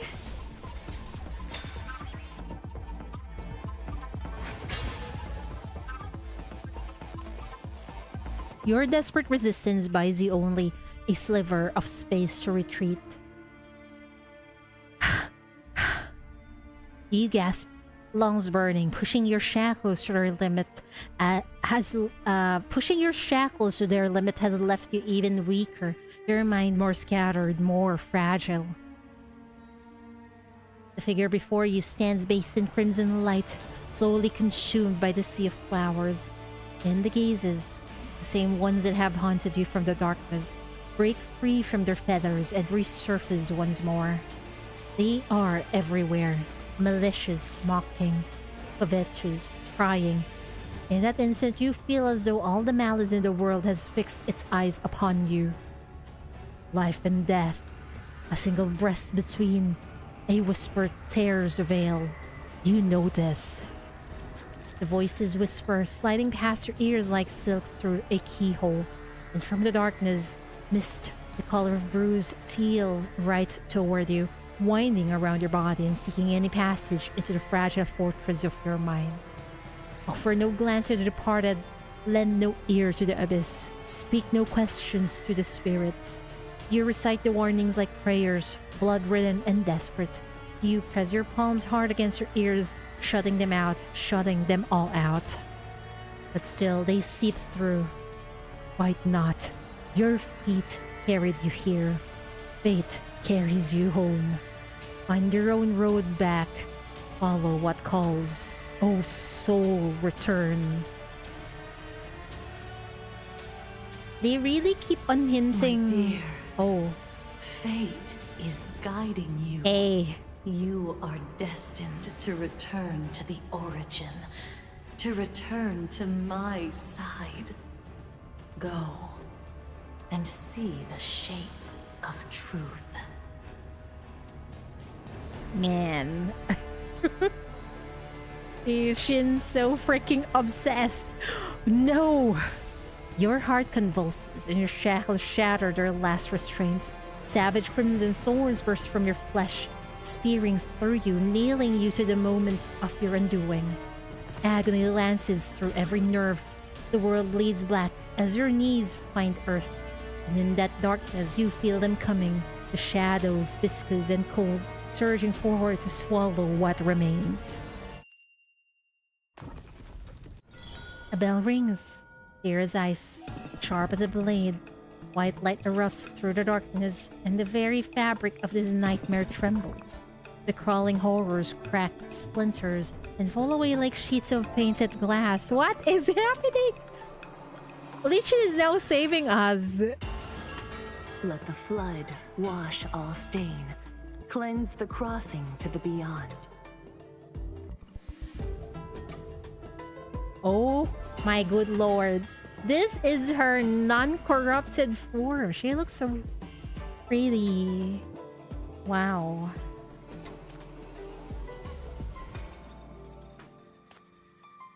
How did she exist in her non-corrupted form inside the eternal nightmare, I wonder? Within the glimmering haze, a figure takes shape. A woman in a cyan robe. She holds a silver bell aloft, swaying as she chants, her voice a quiet stream through the chaos. Her sleeves drift like wings resting.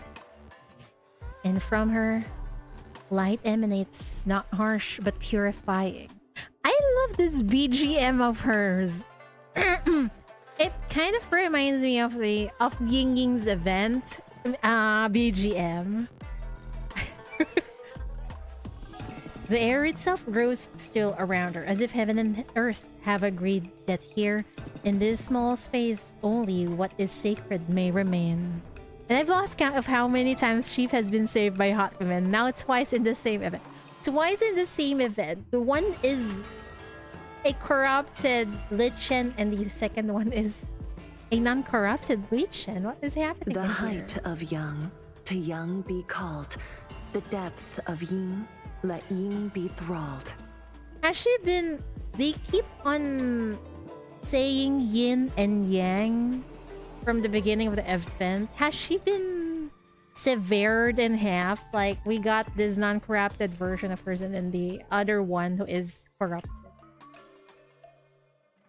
Life flows back into your limbs. Your vision sharpens. The world resolving from chaos into form. The headache, the nausea, the creeping madness. All of it dissolves in that gentle radiance, leaving behind the sense of relief you had forgotten you could feel. She turns toward you. A few strands of long hair sway gently beside your cheek, revealing a pair of clear cyan eyes. Oh, there are two of them. Ah, no wonder. The other one is unsettling. Maybe that's the obsessed Lichen. Who are you? Oh, I'll go with Sinner Apparition. The fog thickens around the corner like a damp veil dividing the space into three. The familiar figure is tinted by three distinct glows, one an orange, both light and heavy, like dawn and dusk intertwined.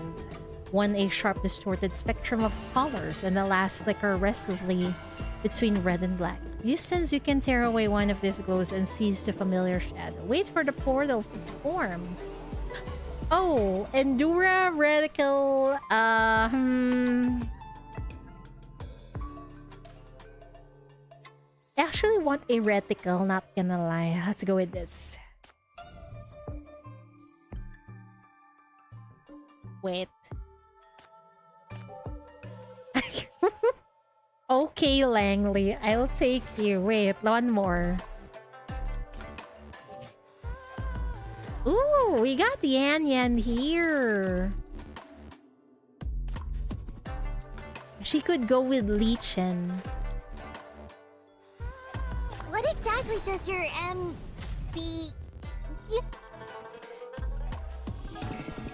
Oh. Oh. Oh, he can go here.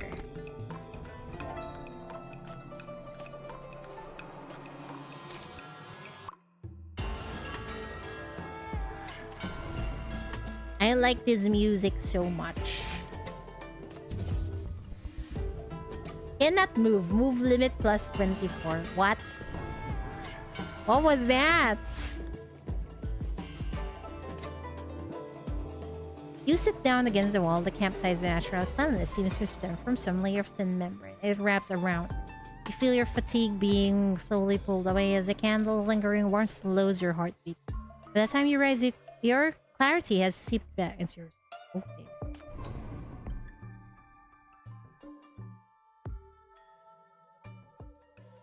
At the sound of your voice, she slowly moves toward you. The silver bell at her waist sings with each step, soft and clear. And with every chime, the darkness that has pressed so long upon your heart finally loosens its grip.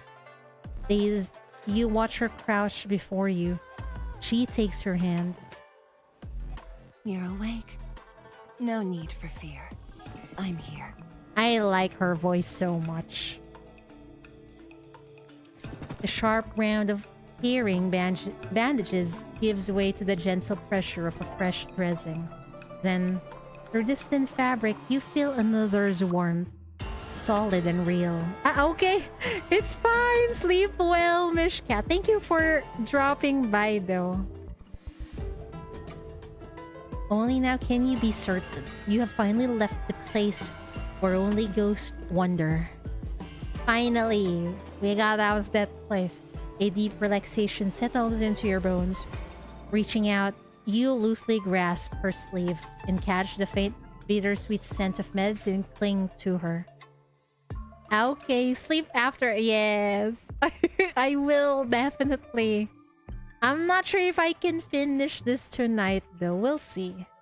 Bye-bye. Thank you for dropping by.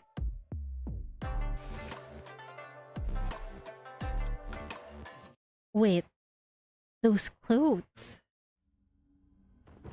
You spring up, but your body isn't listening. You stagger back, steps wild and uncoordinated. When your foot hooks on something, there's no stopping the fall. You hit the ground hard, tailbone first. The sharp pain, a sudden, brutal clarity. Such alarm, young friend. Whatever for? You scared us earlier. The voice calls out once more, and the cold sweat slicks your body in an instant. Before thought can become action, you hear the approach, the wet, squelching thread of her shoes against the mud. Pain lances through your head as you force your blurred eyes to focus. You lock onto her. There is no error. This is the Eastern robe, identical to the one that woman wore. The memory of the bells chime in your ears, bringing with it the return of the sinister whispers and that putrid stench. Against your limbs, something begins to creep, writhing and tightening. A phantom grip trying to drag you back to that place. Oh no, run away! You thrash wildly at the empty air, legs scrabbling against the ground as you fight to push yourself backward. But for all your desperate efforts, you've barely managed to move half a meter. Then she stops before you. Her shadow falls, swallowing you whole. There's nowhere left to run.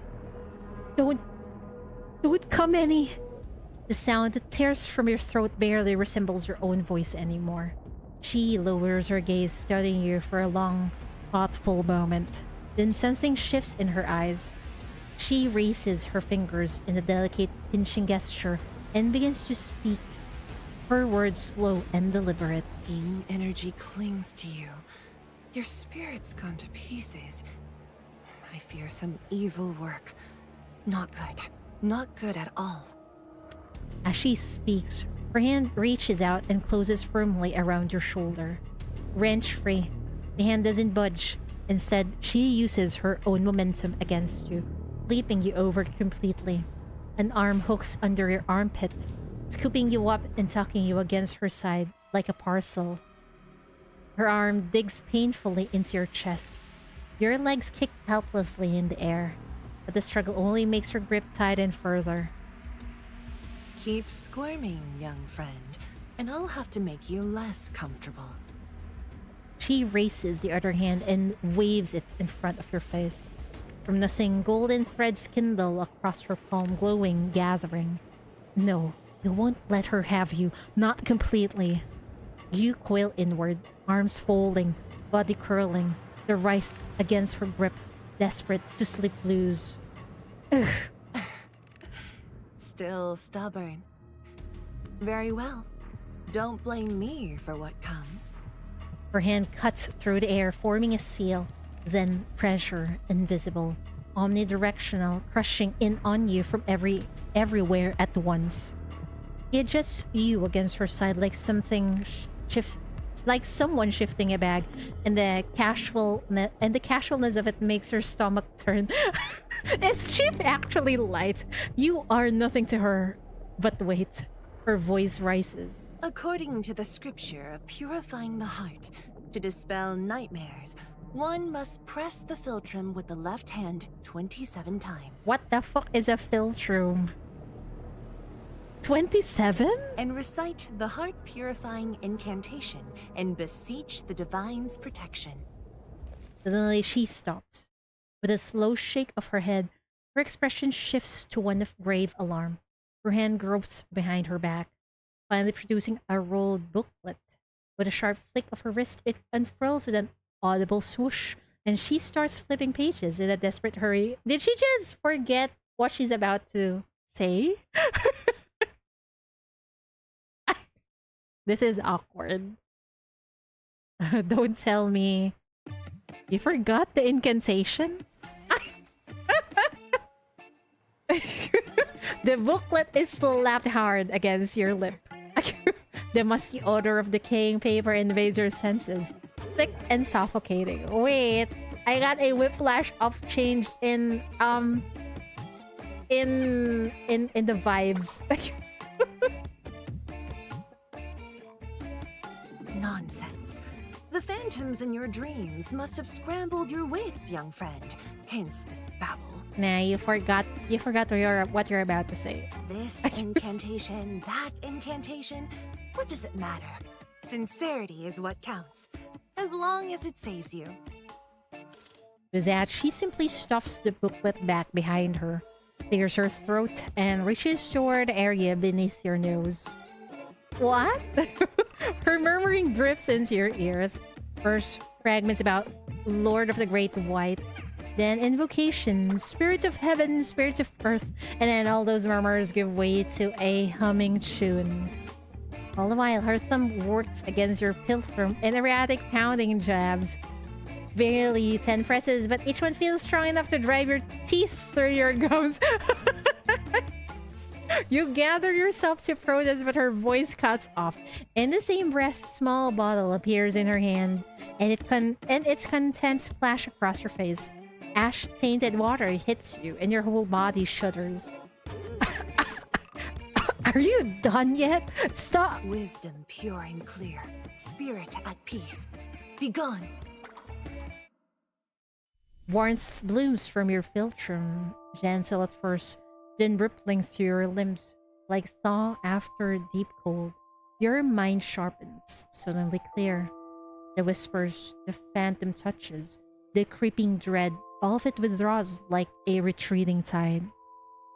It actually worked? What a surprise. You blink. Desolate ruins resolve before you. Wind moans through broken stone, hollow and gloomy. But now, the sound brings only stillness, only peace. When did she set you down? You're seated now, cross-legged on the ground. The talisman water still drips from your chin, cold against your skin. And there she is, watching you with that pleased, squinty-eyed smile. There we go. That's twice now I've lent you a hand. Surely you can drop your guard and hear me out? Yeah, I guess so. She seems nice, so it's okay. You already love her, and then find it incredible. How do you make the immortal so beautiful and likable in appearance and personality? The chief's not hot immortal wives, and then there's a Shin. Hey, Shin is also attractive, but kind of messed up, but still attractive.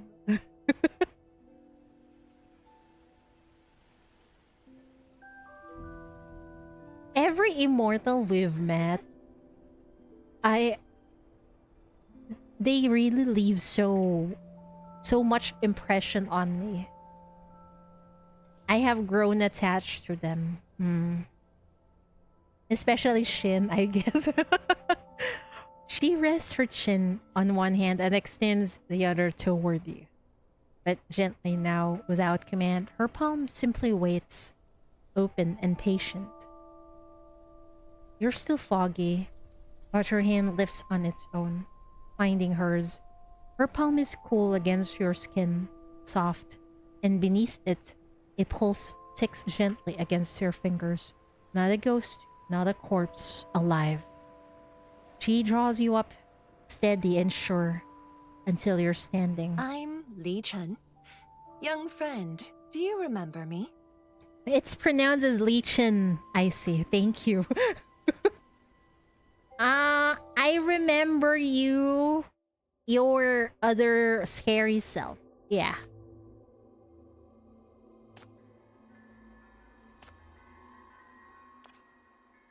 Unknown Destiny. What is this? Battle Royale. What is this? I'm curious. What is this? Huh? But the rest are important. Yeah. I maybe aside from I like everyone. I couldn't say I have a favorite with the good quote unquote good immortals. They just leave so much impression on me. I like everyone. The fog here is thicker than usual, clinging to your senses like some sentient creature. You're certain you have passed this intersection before. The shattered stone monument still stands there, and even the fracture on the red crystals are completely identical. It doesn't matter whether you turn left, right, or continue straight ahead, you always end up back here right before the broken monument. What is that?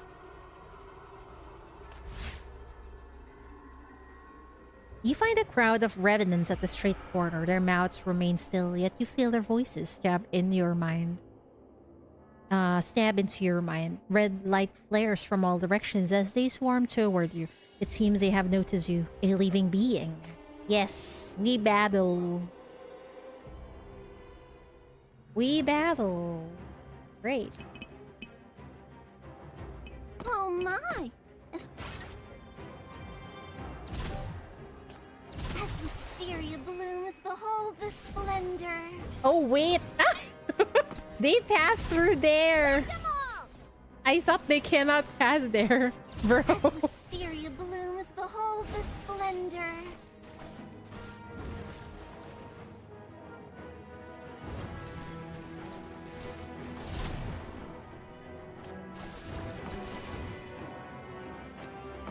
Whack-a-mole!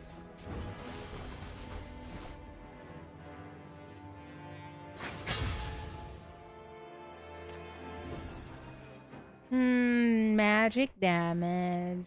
Summon, magic increase, attacks. I'll get this.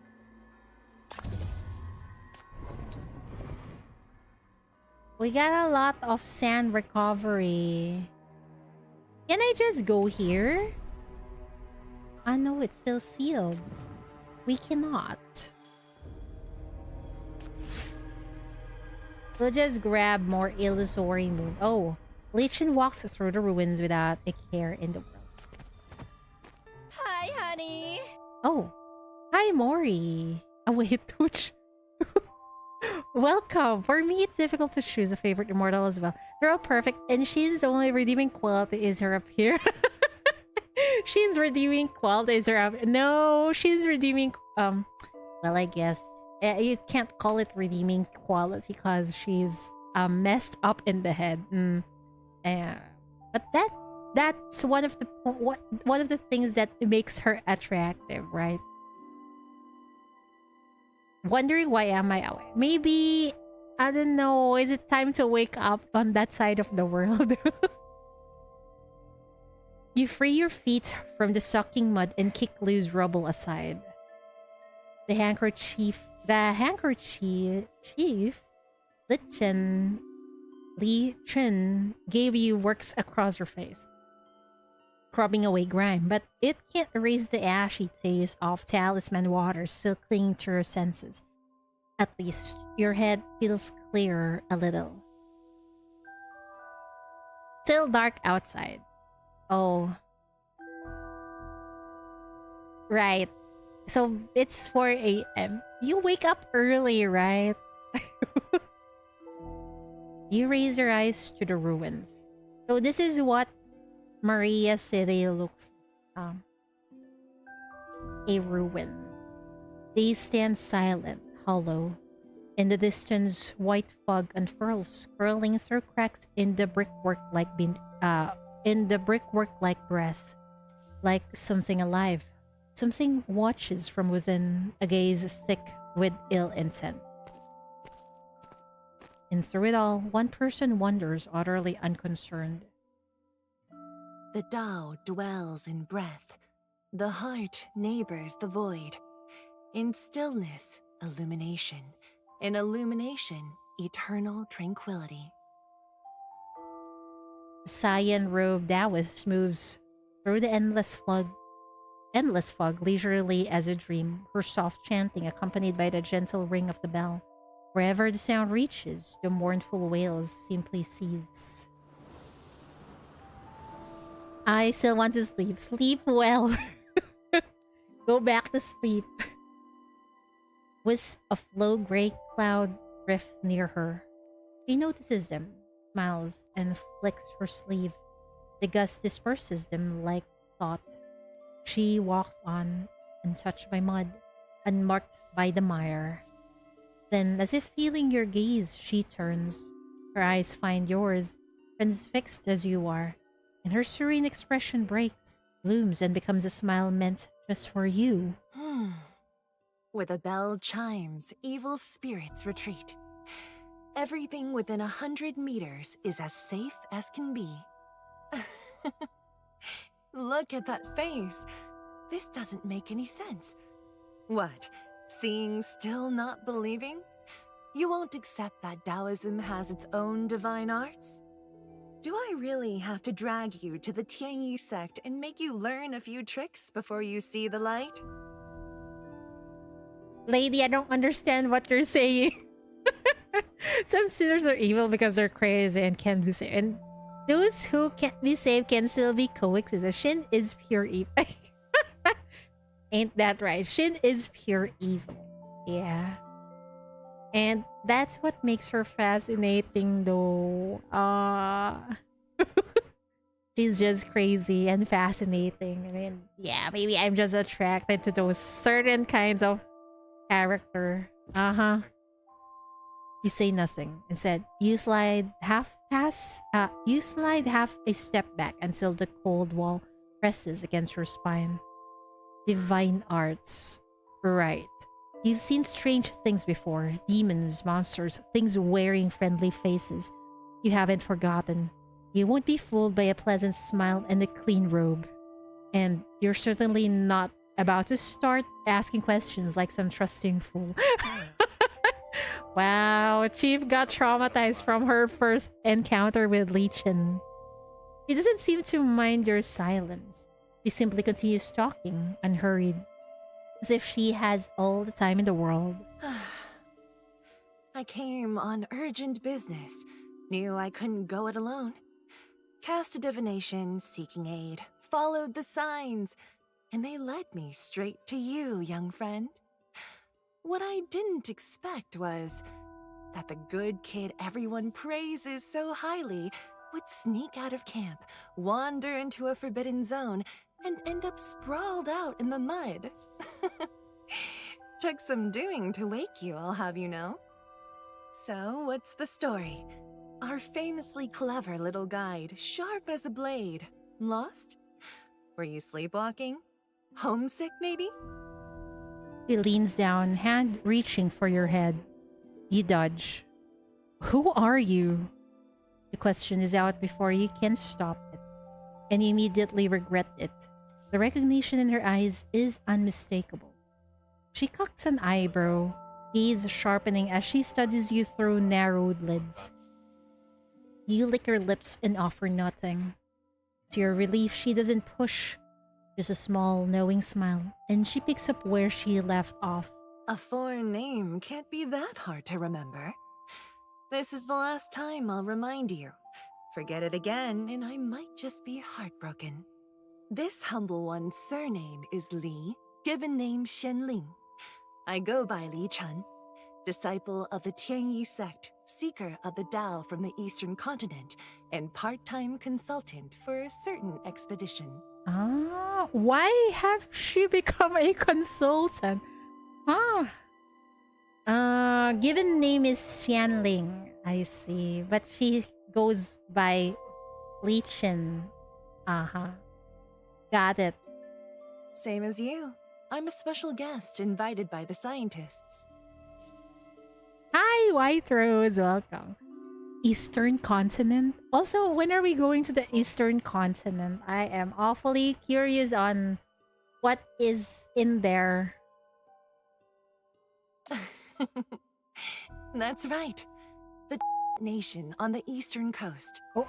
Tens of thousands of miles across the sea. Fastest voyage takes well over 10 days. And if the weather turns, well, fish gotta eat. So, you see. Why did she censor the nation? Ah, okay. So, thank you for the lurk.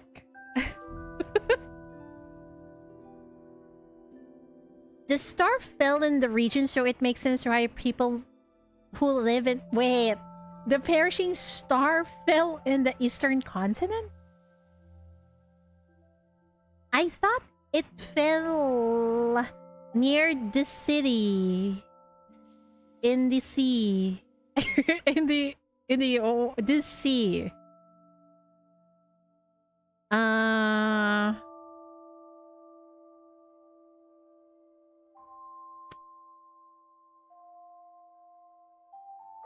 Or maybe this city and Isia shares a border with where the perishing star have crashed.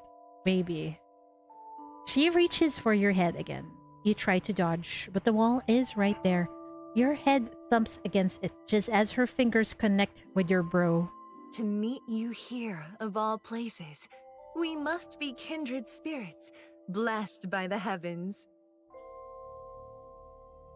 Your eyes trace her features, her clothing. There's something familiar about them. She looks like the Eastians you've known. Yeah!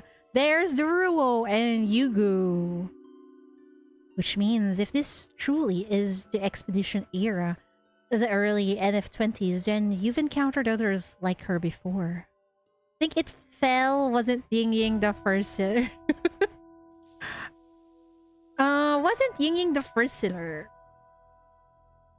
Seems like it because she, if I remember correctly during her event, it crashed in her hometown, right? Maybe she was the first sinner. Maybe did it crash in her home? No, it crashed somewhere near her hometown. Wait, that actually makes sense. That where it crashed is actually near Istia, huh?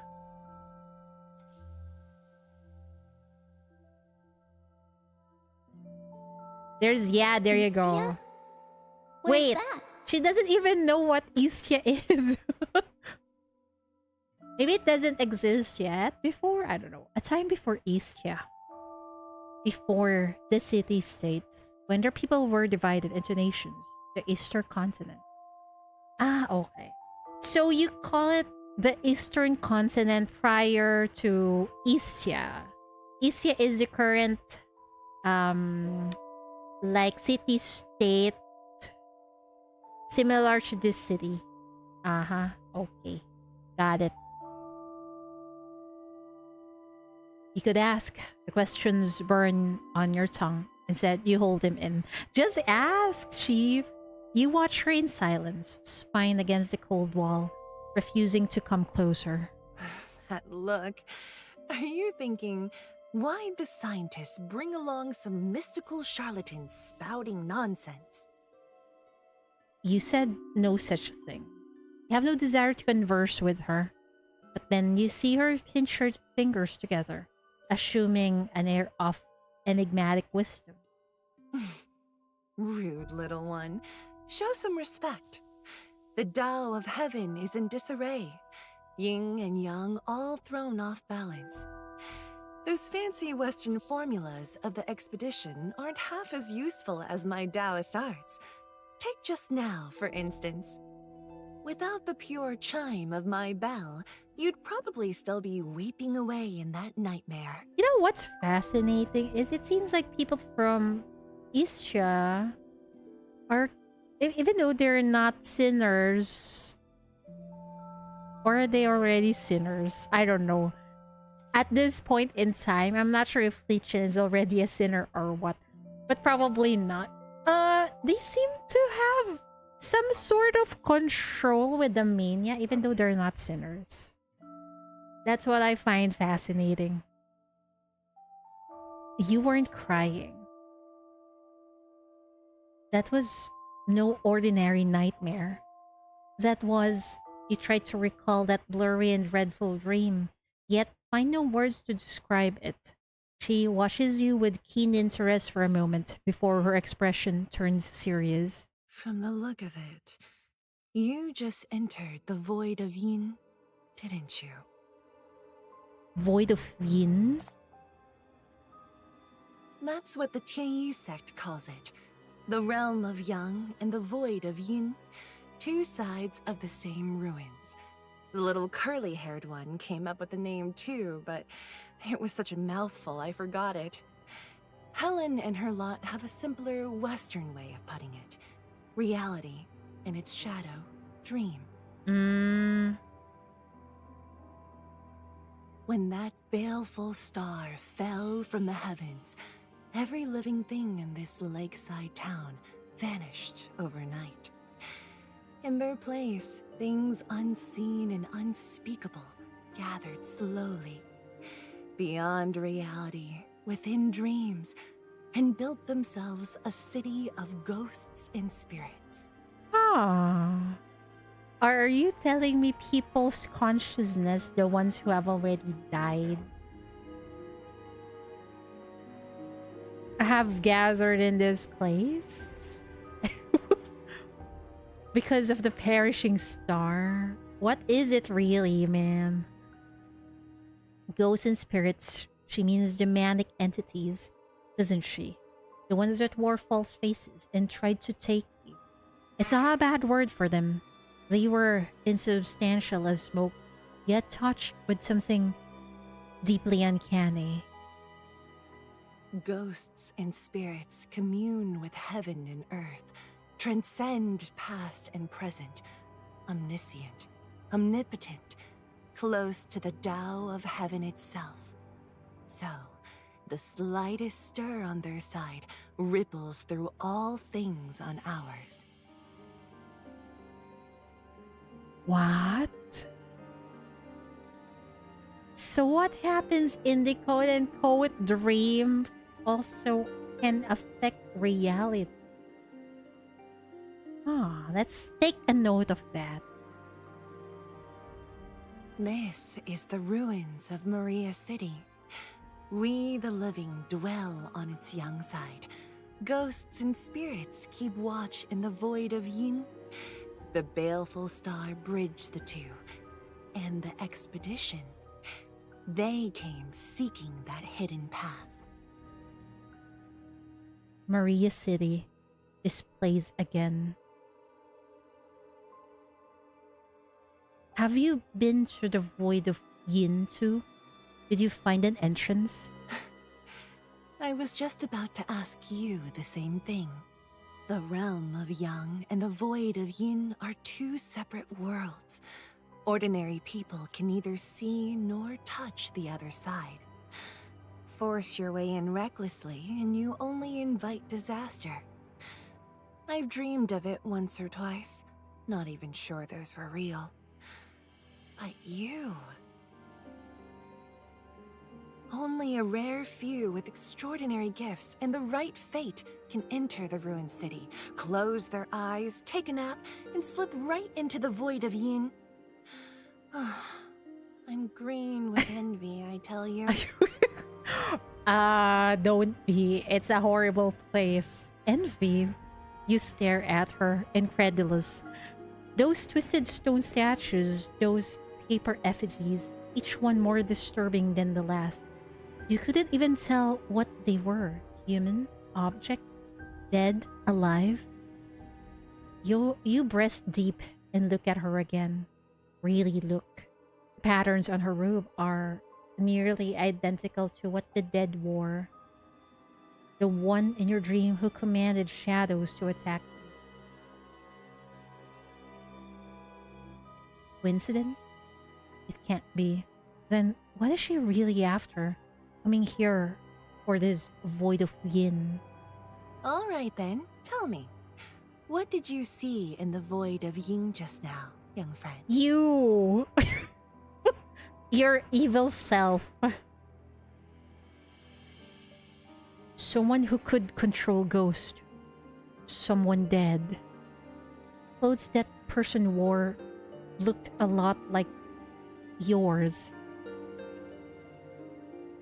What Chief has is bad luck. She tends to get in trouble even when she's not doing anything.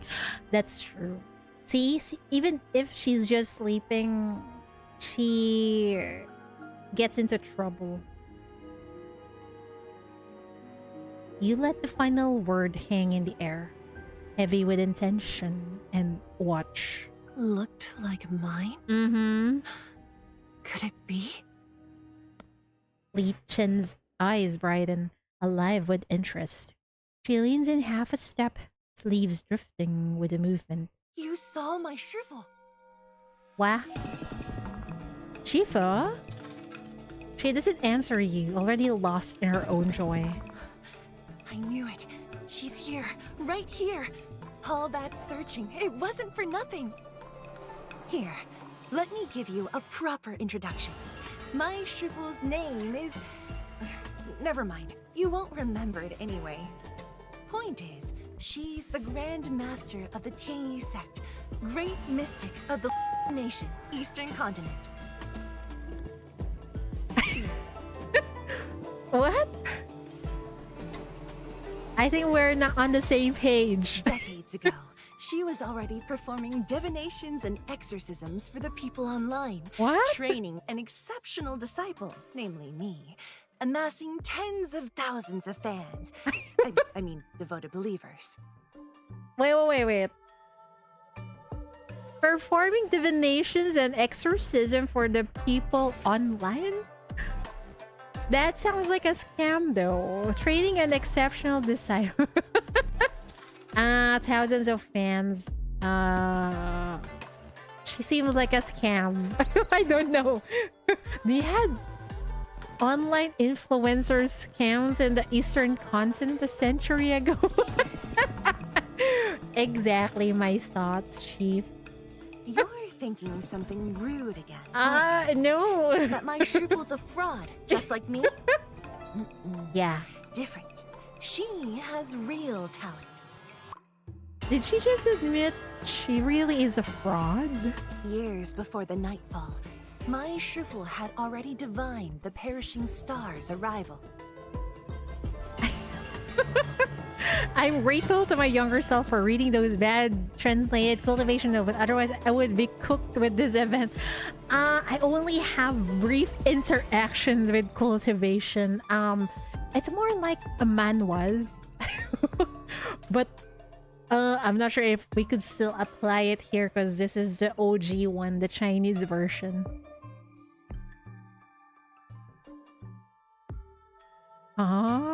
Your reaction clearly delights her. She gives her head a slow dramatic shake, then carries on with her tale. The prophecy came true. Calamities swept the land. A few years later, my shrivel vanished without a word. Her followers believed she'd passed on. But recently, she started appearing in my dreams, in the dreams of many others. Maybe that's just the illusory moon calling you. I don't know. She said nothing, but I know she is in the void of yin. She has attained the Tao of heaven, transcended life and death, and she wishes for us to find her. Well, Are you sure? interested? No. Come find her with me. No. The divination is never wrong. You, young friend, are the one I must rely on for this journey. I'll be the advisor, you be the guide. I'll ward off your misfortune, you lead the way. What do you say? This seems like a scam. But we don't have any other choice, right? Isya is full of scammers. All of them minus Yan Yan is full of Hey, not all of them are a scam. Well, we got... Oh my god, now it's... Wait.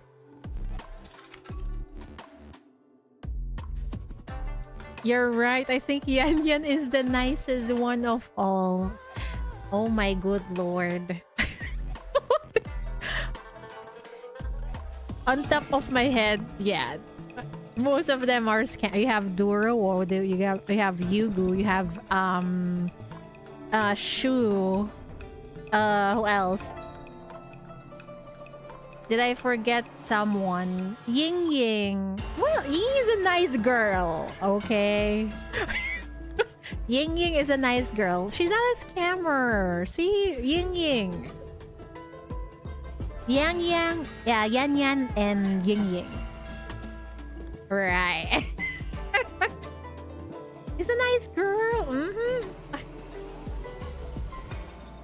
Once we find my Shifu, the good karma will be first rate. Oh god. She pats your shoulder, leaning close, and in her eyes you catch a flicker, not of fear, but something rawer. Longing, perhaps? You've seen that look before, in someone else's eyes. No, you forced the thought away. Here, now, in this place, dwelling on her is dangerous. It'll only sink you further. I have no interest in good karma and I have no plan of going back. I don't want to get tangled up in things I can't understand. No wish to take that kind of risk ever again. The greater the risk, the richer the fortune. For seekers of the Tao like myself, glimpsing truth through danger. That's the blessing we dream of. Oh god. Something is quite unsettled about her.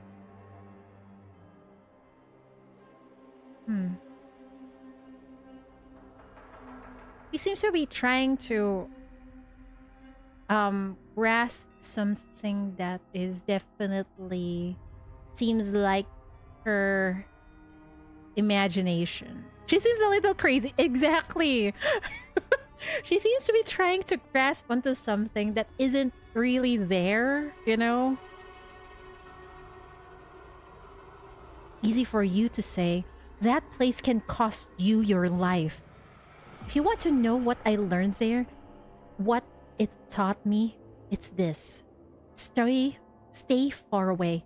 Never dream of asking them for anything. One wrong word and there's no turning back.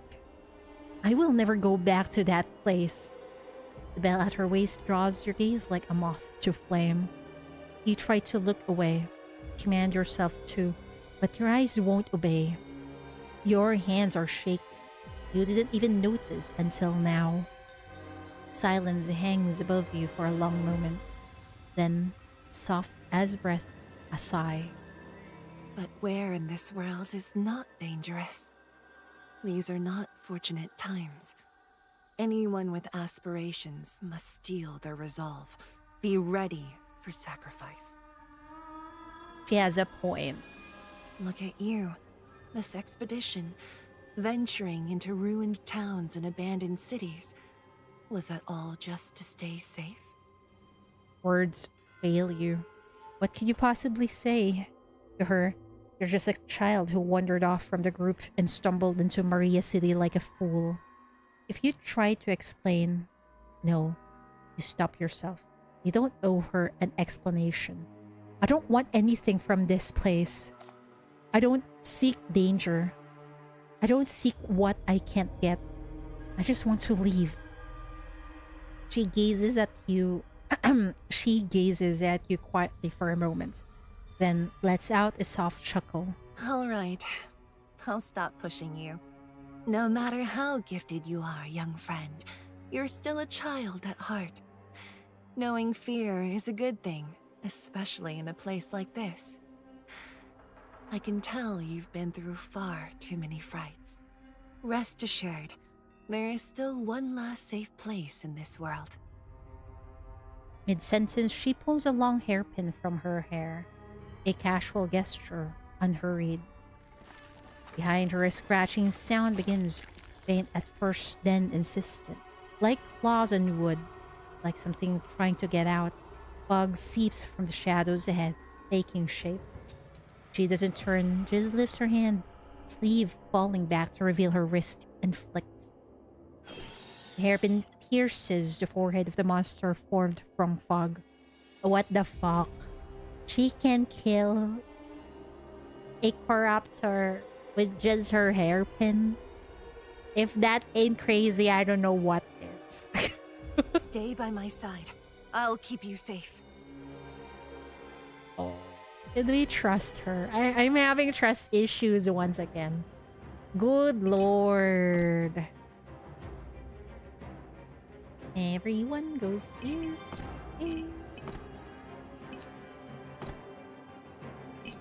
That was cool and really hot. It is. But she makes herself more sus by doing that. As wisteria blooms, behold the splendor. Whack-a-mole!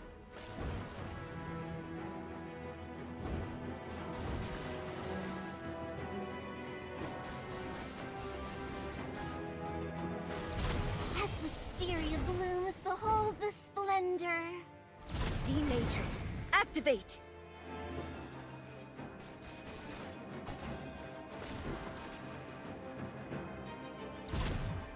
Whack-a-mole!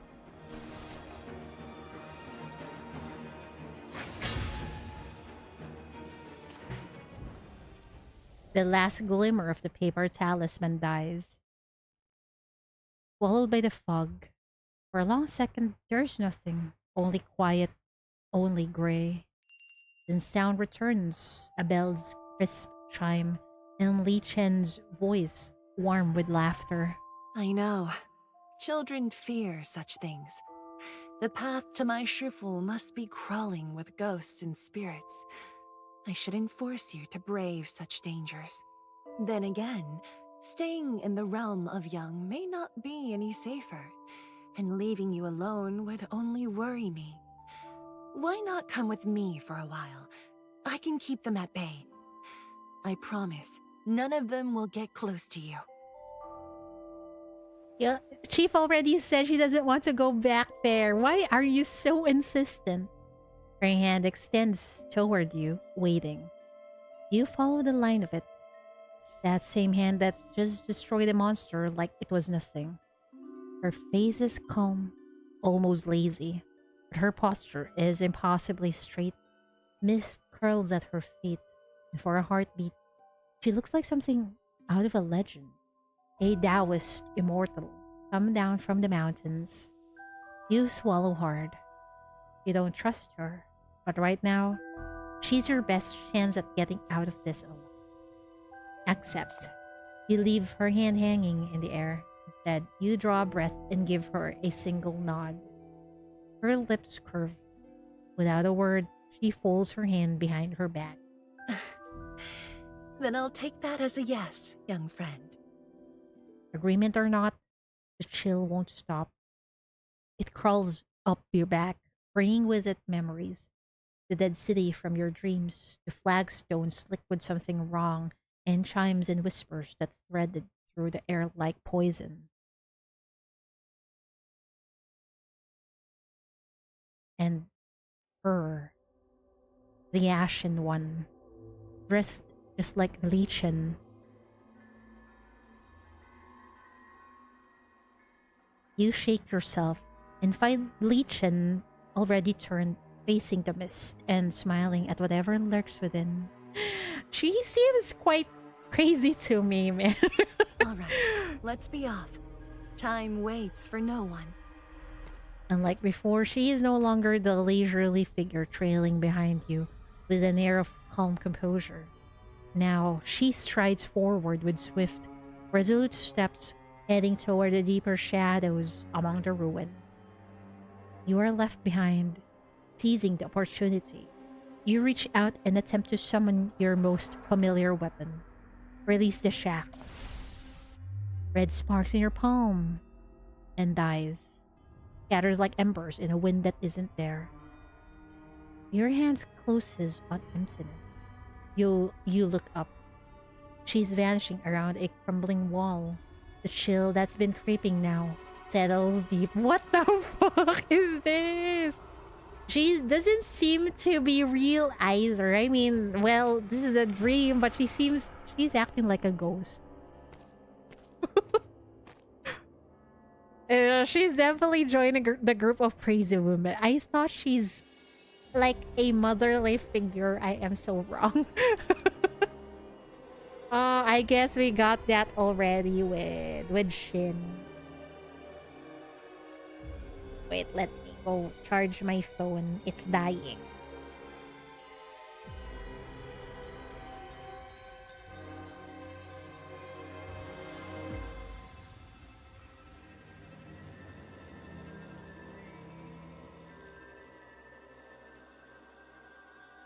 Okay. You bite down hard and force your heavy limbs to follow. Oh boy. And the music ain't helping either. Great. I'll grab this instead. Okay. Find yourself before the broken monument. Frustration at being toyed with by space itself begins to creep through you. Lichen, who has been following behind you with evident interest, comes to a stop. Rather than glancing around as you have been, she studies the monument for a moment. She then turns to you, pointing skyward with a smug smile. Struggling to find a way, young friend? As it happens, I have a solution. Listen When in. one seeks to decipher the will of heaven, this vessel is utterly indispensable. What do you mean by that? Why a phone? So the will of the heaven can be sent through a phone.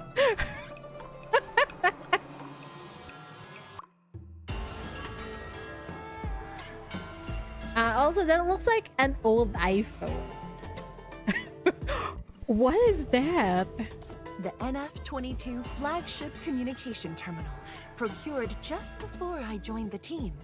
It houses the foremost divination software, the Way Diviner app. Motion sensing capabilities, AI-driven analysis, high-performance computation, and fully certified by the Tianyi sect and the Eastern Continent University Institute for Spectral Phenomena. You expect me to believe that? Simply inscribe your query, bestow upon it a vigorous shake like this, and the prognostications are impeccably precise. One may even request a granular analysis. I have secured the premium subscription. Look. Oh god. You got scammed. Why do you believe in things like this? Her fingers stab at the screen with mounting force. Frustration creasing her brow. The longer you observe, the less convinced you are that she knows what she's doing. She catches your look and says casually, The signal is tenuous here. No matter, it shall suffice. a fortune-telling app? When you found me earlier, didn't you say you divined my location yourself? But I did. I personally shook the device to cast the hexagram. How is that not performing the divination myself? I thought she really did some sort of Eastern magic, but apparently it's just a freaking phone. She shoots you a wink and gives the terminal a little flourish, smug satisfaction radiating from every inch of her. I'll install it on your device later. No, thank Once you. we get No. out, you may proclaim yourself a master diviner. Your patronage is assured. Oh god. Increases power strike rate.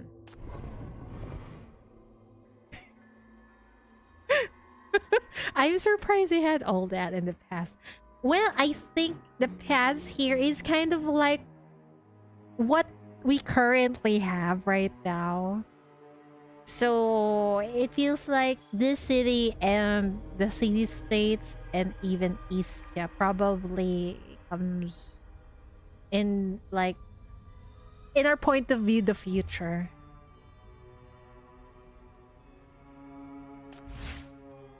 What is this?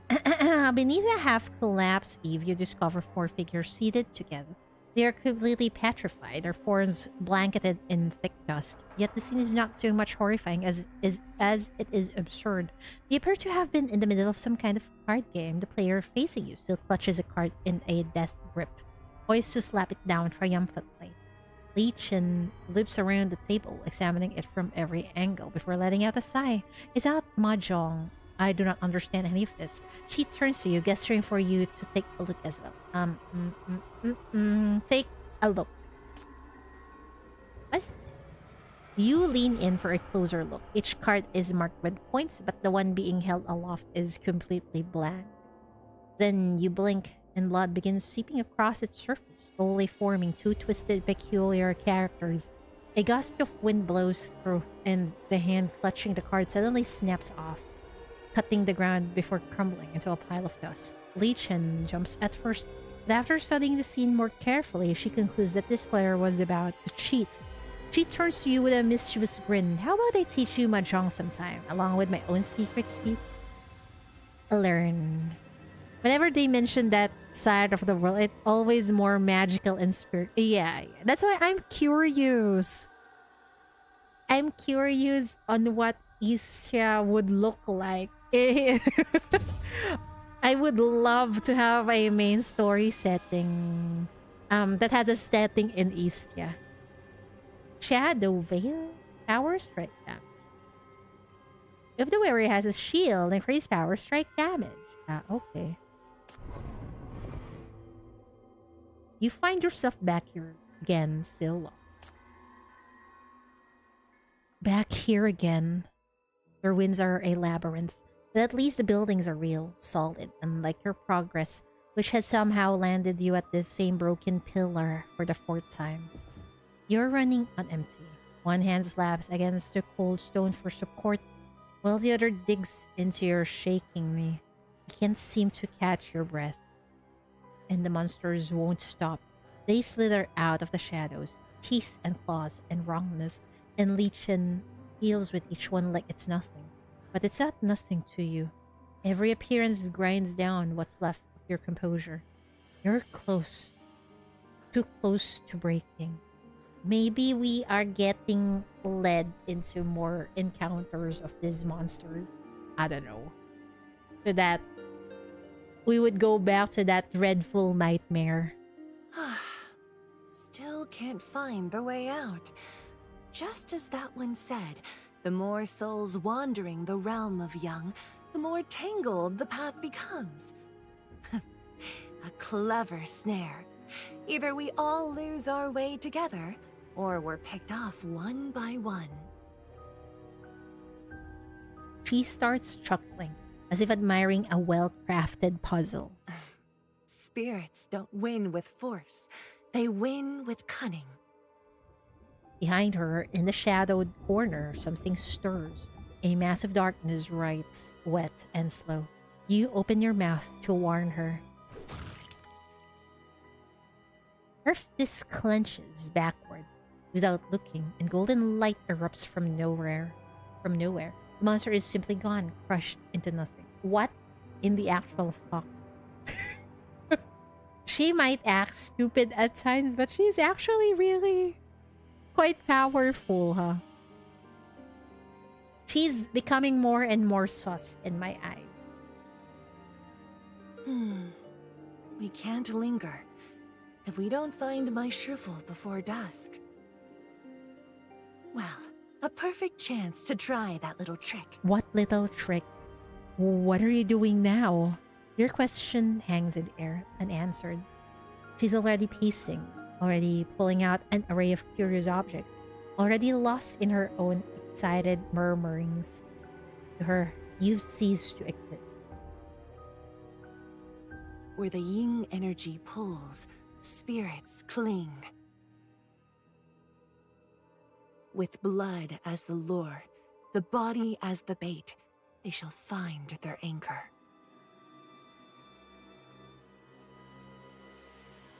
In the span of a breath, she's arranged it all. A ritual formation laid out with casual precision. Above, clouds swallow the sky, drowning every last ray of light. But the red threads still glow, an eerie crimson defiance against the dark. At the center, a bottle, and from it rises the sickly sweet scent of blood. What is she doing? What are you summoning, girl? Lichen? Lichen? Riley registers that you're there, but doesn't stop. Instead, she simply turns and gives you a gentle smile. That look again. You never seem at ease around me, young friend. I told you I'd keep you safe. Is my word so hard to trust? Yeah. Yes. But look at what you're doing. The monsters she crushed like bugs were terrifying, but not as terrifying as her. The way her eyes gleam now. The strange cheerfulness in her voice. Exactly. Enter the nightmare while already in the nightmare with a crazy wife who wants to enter the night. Yeah. Basically the summary of what's happening right now. And it's not just her. Behind her, inside the formation, something is happening. Dark mist gathers, churns, lives, whispers spill out. Fragmented and wrong. Your chest tightens. You can barely draw air. Does she not see it? Or... He waves a casual hand toward the roiling dark and says, almost proud. Well, since you asked, this place is thick with phantoms, and phantoms can bridge the gap between worlds. Then what are you doing, ma'am?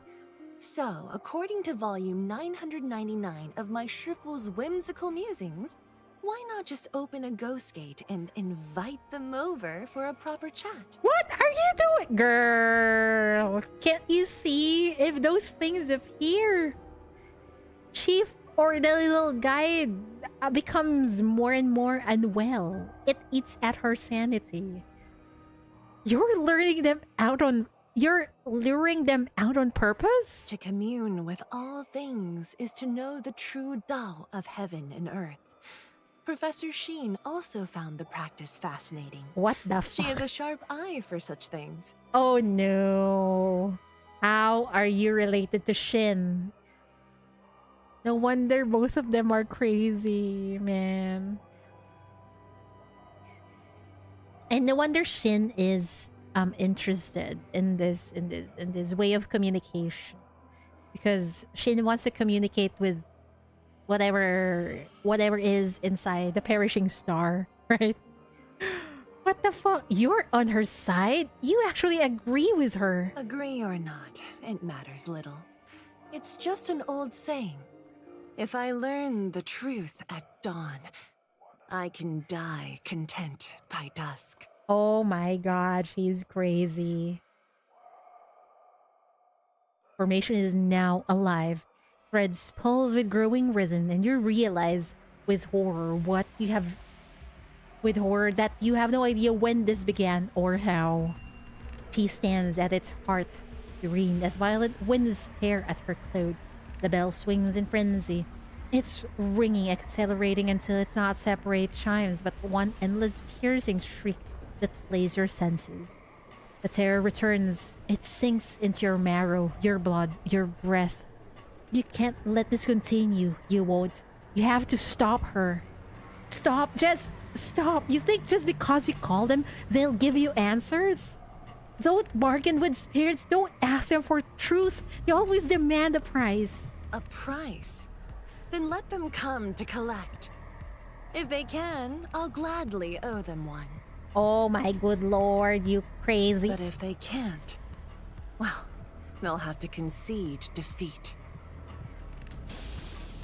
Her words hang in the air. Then the bottle explodes. Light floods everything. Impossibly bright. throwing her face into a stark relief. The ruins before you rip apart as reality itself twists and warps, revealing something beyond. Darkness so profound it feels solid, pierced by chaotic, flickering light. Hi, Kaguri, welcome. Of all the immortals to follow, as an example, had to be yeah, no wonder she is crazy. From the tear they come, phantoms unlike any before, bodies twisted into shapes of pure agony, faces frozen in eternal screams. They lunge at you with shrieks that should shatter your soul. And they stop right there, right in front of you. What is happening? Crimson flames roar upward, consuming the spectral figures in a heartbeat. One moment they're there, the next ash drifting on scorched air. Beyond the fire, through the wavering heat, Lichen catches your eye and offers you a smile. On the quote-unquote reality, her fire looks... it's red, but in that nightmare, it's green or cyan. Then she turns to face the rest of them. That gentle smile hasn't changed at all. With my body as the offering, the dead shall be ferried. Open!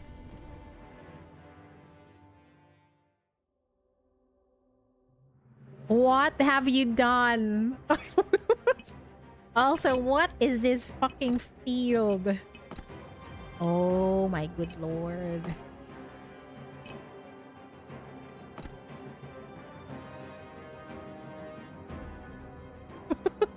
She's crazy, but she's powerful. Yeah. Also, I need to learn how to use her in a what is this? I need to learn how to use her in a burn scene.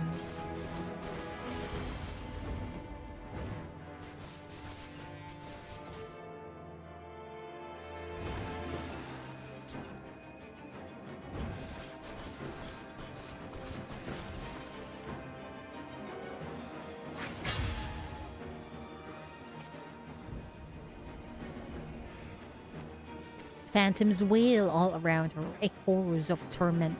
She doesn't seem to hear. Her steps are slow, deliberate, almost lazy. She even pauses from time to time, tilting her head to observe the phantoms restrained by her red threads, as if selecting which one to keep as the ferryman for her own crossing. She's crazy. She's trying to control these creatures, and she finally stops before one and raises her hand. Several wooden swords shoot through the air and pin the creature in place. It convulses a few times before letting out what can only be described as a blood-curdling shriek. Damn, she can't even control wooden swords in the air. The creature's agony is palpable, but Lichen feels nothing for it. Her brow stays smooth. There's only one intensity in those eyes, a fire fixed on her target. Then she snaps. By my lineage, by my true name, I bind you. Ghosts and spirits, answer me true. Tell me, the one I seek, where does she dwell? The path I must walk, where does it lead? Answer! Command leaves her lips and something answers. Something cold wraps around the back of your neck, thick and slithering, crawling down your spine like a parasite. Behind Lichen, several masses of dark fog are closing in fast. You cannot communicate with these things! The several threads spring up from thin air, coiling around the limbs and necks. One sharp tug, and they are torn to pieces in an instant. Oh my god. She is crazy good, huh? Crazy powerful. Also crazy in the head. She pivots on her heel, not sparing you so much as a glance. Fret not. I promised you safety. Not one of these phantoms will touch you. Sure enough, she has swept your surroundings completely clean, but at the heart of her formation, the dark mist grows even denser. More and more spectral figures emerge from within, lunging toward her. You can't let this continue. You have to stop her. You stagger toward the center of her formation, but the threads trip you before you can reach her. Wait! Young friend, no! Where lurches, then spins Pain, searing, white hot, erupts from your back and chest, flooding your senses until your limbs go numb. The chaos of sound collapses into a single infinite shriek. Through the blur, you see Lichen reaching out toward you. And then darkness. Oh shit. Magic physical damage. Ooh. That seems useful. Your eyes snap open in a gasp, as if reaching the surface after nearly drowning. Oh no, we are back here again. Your lungs are searing caverns, each breath laced with a metallic tang of frost. You're lying on a familiar flagstone path, its cool, smooth surface a stark contrast to the unfamiliar crumbling steels that enclose you. The air shimmers with that same phosphorescent glow, casting everything in a sickly light. You're back again. A dull throb pulses at the base of your skull. Pressing a hand to it, you try to anchor yourself, scanning your surroundings for a clue that bridges the gap between now and the moment you blacked out.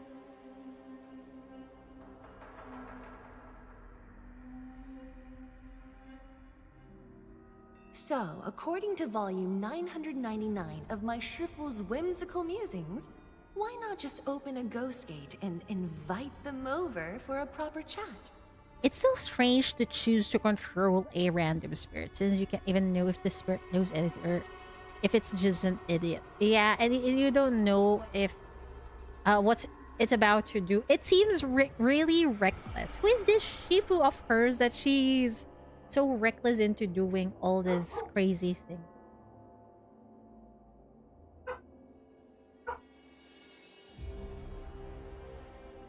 There was no other way.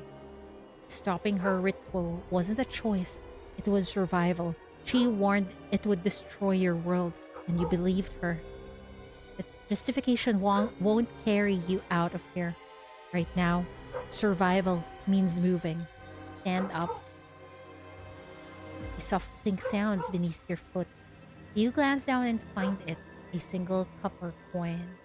The last time it appeared, you were alone and in danger. Your gaze snaps up. Across the ruins, you spot a broken steel and move. Just as you duck behind it, a dense dark mist rolls in from the distance. It drifts directly to the spot where you woke, hovers there with a terrible patience, then leisurely drifts away. Oh god. You look down at the coin in your palm. Are you helping me? Copper coin, of course, says nothing. It never has. But the instant you ask the question, it slides from your palm and lands face up. So that means yes. Face up, you stare at it. A coincidence? It could be. But you've learned one thing here. Almost nothing is truly lifeless. Are you answering my question? You toss the copper coin. It barely leaves your palm before landing face up again. That's the confirmation you needed. No more doubt. This is how it speaks to you. This place is dangerous, isn't it? Of course, face up again. Then can you help me? Copper coin line lands face up again. You breathe a sigh of relief. You know nothing of this coin's origin. Everything in this world fills you with unease. And yet, this small piece of copper has helped you more than once. For now, you have no choice but to trust it. At the very least, it guides you away from danger, not toward it. That alone is enough to steady your heart. Which way should I go now? The copper coin slips from your fingers. It hits the stone with a soft clink and spins. Once, twice, then it wobbles, slowing until it rests on a sharp angle. You raise your eyes. The flagstone path lies before you, narrow and endless, disappearing into the void. You steel yourself, pocket the coin and walk. Behind you, the mist closes like a curtain, all the while concealing the faint but persistent bell chimes in your wake. Oh boy. You find a cluster of strange stone pillars at the edge of the fractured street, pulsating like a heart. The road's entrance has been soon shut by them. With each pulse deepens the rift between the pillars. Finally, the pillars open, revealing the treasures hidden behind.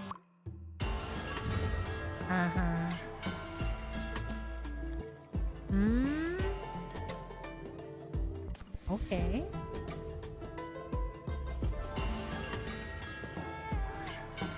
Fewer arcane sinners gain a shield.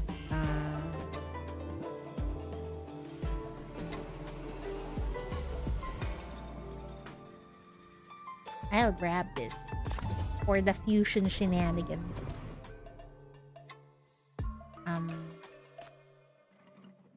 Let's equip some things first. Physical damage is increased.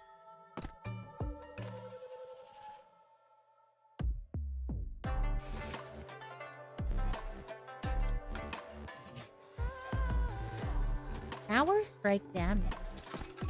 Whatever that is.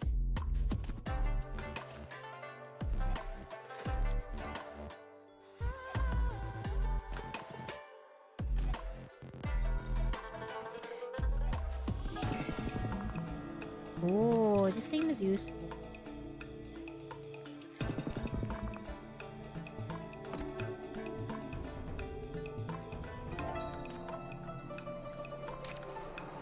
Nightmare shop. What is this?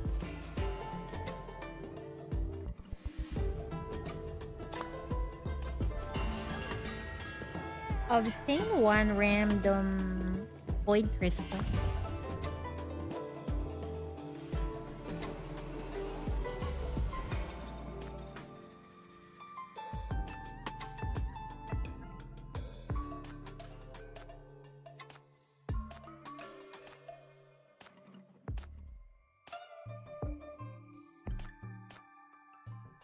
I don't know. Let's just leave.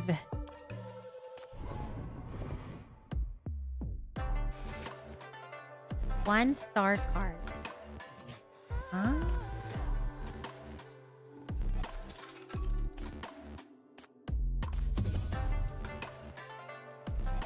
It's summon again.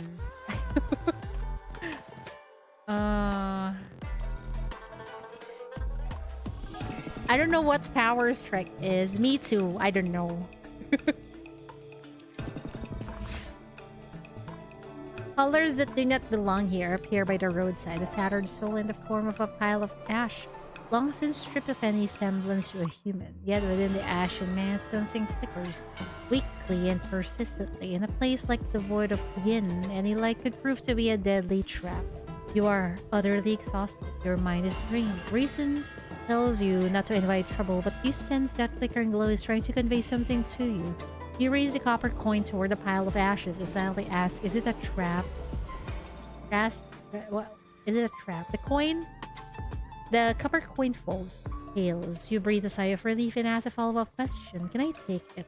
The copper coin falls again. Heads this time. You carefully brush aside the ashes. The glimmer solidifies into something tangible, cold to the touch. You pick up the crystals and your hazy mind suddenly clears a little. Asking a copper coin seems like one of those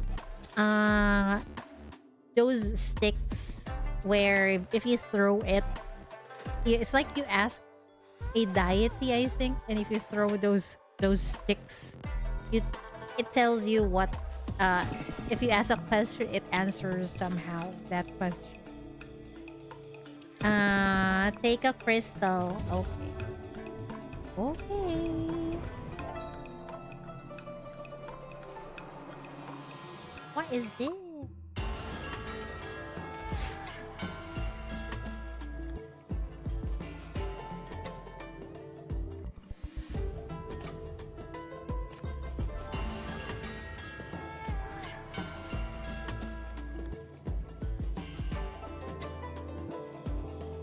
Ooh, we can add here.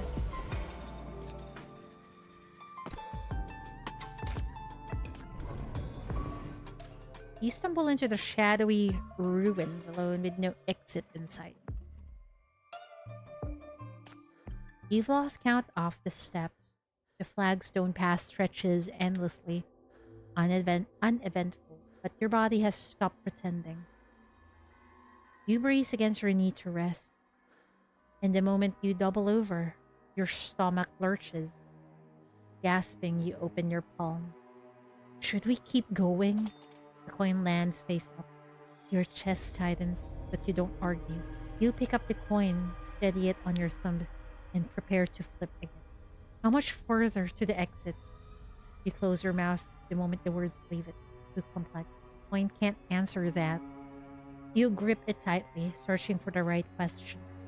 For a moment, you almost wish you could just talk to it.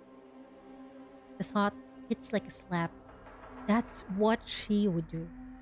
Can this path lead me out? You toss the coin, hangs in the air just for a moment, then falls face down.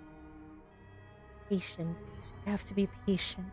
The coin knows this place, has seen its dangers, and yet it has never pulled you toward the darkness. That must count for something. You choose your words carefully. Are you trying to lead me away from the monsters? The coin lands face up, the motion decisive. But we can't just keep running forever. I need to leave. Do you know the way out? Coin lands face down, but not before that familiar hesitation, that almost imperceptible pause in the air.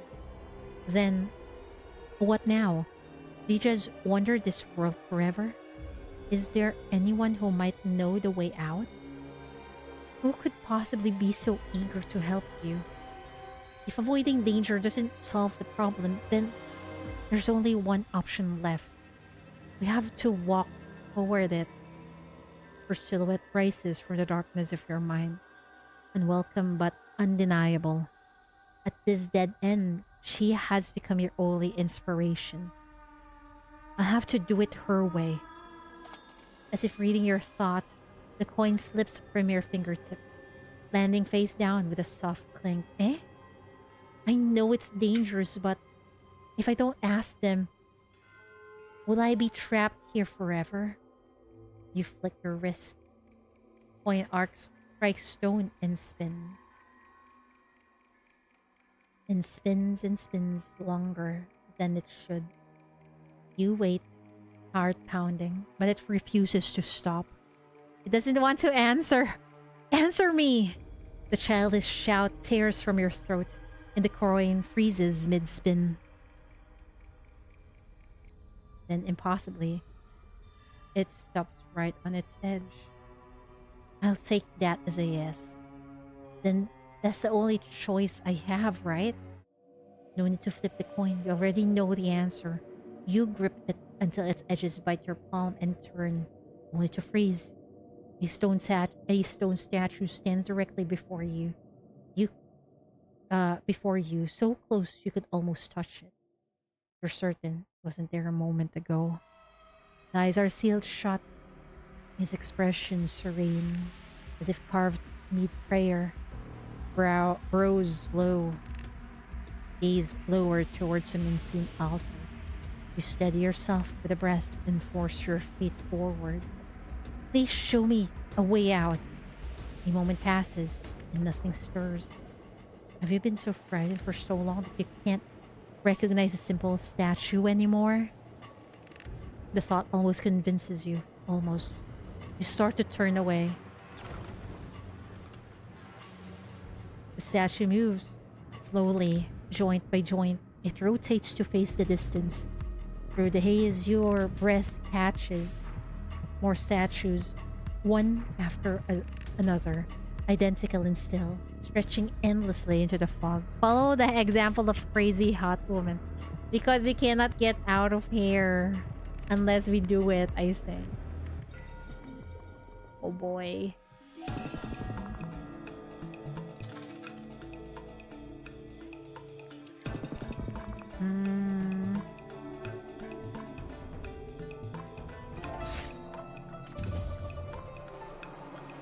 Ooh, reduce physical damage with other sinners.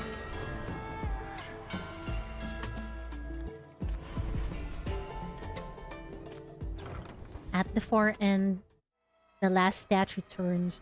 Its finger is extended toward a stone steel half swallowed by mist. Wisps curl around like breath, and from within pulses a faint rhythmic red glow. What you seek lies ahead. Make an offering, and the world shall bend to your desire. The corner of the statue's mouth twitches. It's just a flicker, a suggestion of a smile. You blink, and it's turned to that same serene stillness, eyes lowered as if it never moved.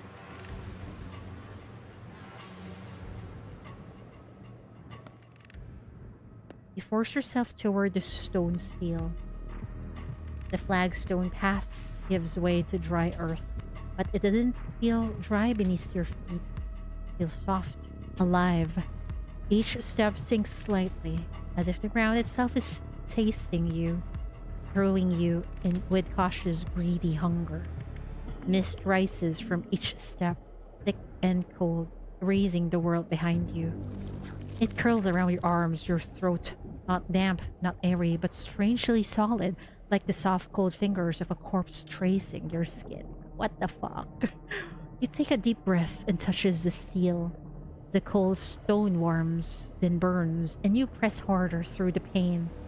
I want to leave this place. At the sound of your voice, the mist freezes.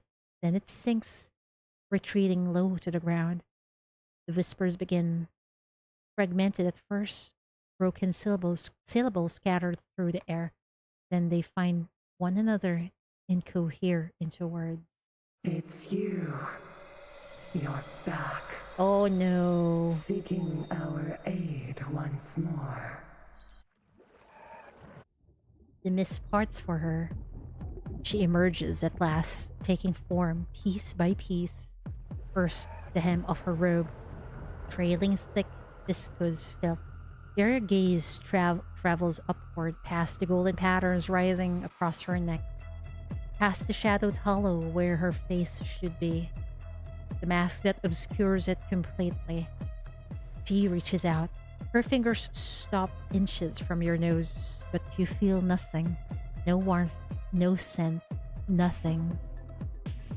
Your heart slams against your ribs. You do not dare touch her. That's a bell, but brighter, crisper, with a hint of urgency. It does not come from her. She only watches, smiling, as if the sound means nothing at all. Did they answer your call? Every nerve in your body fires at once. You stumble back, your hand closing around the copper coin so tightly you feel its edges bite into your palm, pressing toward bone. A wish fulfilled, a debt incurred. So it begins. Oh boy. The ground shudders beneath you. Then they erupt, massive tentacles stitched crudely from ghostly limbs, writhing and reaching with nauseating wet squelches. Oh no, shit, what happened? Oh, time for battle. Oh, are we going to beat up the bad guys? Sure. Yeah, we're beating the bad guy. Eternal flame, indestructible. Your strike forces her back just one step. The mist around her boils, twisting inward, and from its depths emerge countless faces. Their human features stretch into something else. Slowly, they turn toward you as one and speak. Heaven's balance does not tilt. To seek is to owe. To receive is to render. Lay down your spirit, and the scale shall be made whole. Whispers pile upon whispers, countless voices breathing directly against your ear. Wave after wave of bone-chilling malice crashes over you. Before you stretch the faces, pale, rigid, endless, and their bodies beneath them, broken and twisted, frozen in the shapes of their dying. Your mind whites out. Your body forgets how to stand. Your knees slam into the ground. Through the pain, you grit your teeth. You drag yourself forward, one step, two. The words that tear from your throat come out broken and halting. I never asked for this. You're the ones keeping me here. And now you want me to pay? To grasp without offering is to mock the laws of heaven. Voices curdle. What whispered now screams, fury boiling through each syllable. The mist ripples, convulses, and splits. From the tear, a spectral figure launches itself at you. A copper coin flies from your chest, blocking the blow, only to be swatted aside like nothing. Dark mist swallows it without a sound. No, not here. You can't fall here. You spread your fingers wide, dragging strength from somewhere deeper than muscle. From your palm, a small red barb tears free, its glow faint but burning. You thrust it forward as the next phantom lunges. Back off! The phantom stumbles back, its form unraveling at edges, but only for a moment. It recoalesces, thicker now, more present than it was before. A shriek tears from it, aimed at the air itself. Then it charges at you again with renewed fury. By the clarity above, by the sanctity below, disperse, defilement! Wow, thank you. Fire tears through the sludge, burning away the dark. Through the rift, daylight scatters, and within its shattered rays, a figure takes form. A wind reaches you, carrying the copper taste of blood. Then light finds her face. Lichen. He stands before you, standing tall. The silver bell in her hand blazes brighter than memory. Its chimes urgent and alive. But she is as pale as death. A trace of dark red at her lips. Her robe is black with fire's kiss. He looks down at you and offers only a smile. No need to fret. I told you I'd keep you safe, young friend. But from that description, she doesn't look okay at all. The phantoms go still. A breath of silence. Then their cries ignite. Fury raw and ancient floods the air. Insolent, insolent. We will unmake you. Stitch your flesh to agony and hang your soul in the void, where both life and death cannot find you. And with it comes the malice. It rushes in from everywhere at once, a tide of pure hatred that presses. Your skeleton sings with strain, bones creaking beneath the weight of countless graves. The filth withdraws. It seeps away from you, coalescing into more shadows and tendrils as they all turn toward Lichen. Mortal soul dares tread the realms of the dead. You break a law written in the bones of the world. For this trespass, the sun shall forget your name. The realm of Yang and the void of Yin are two separate worlds.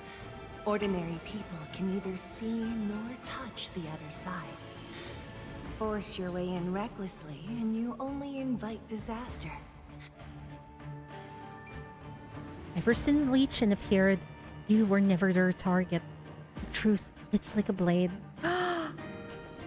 You're already moving, staggering toward her through the crushing dark. There's still time. We can still push her out. Leave now!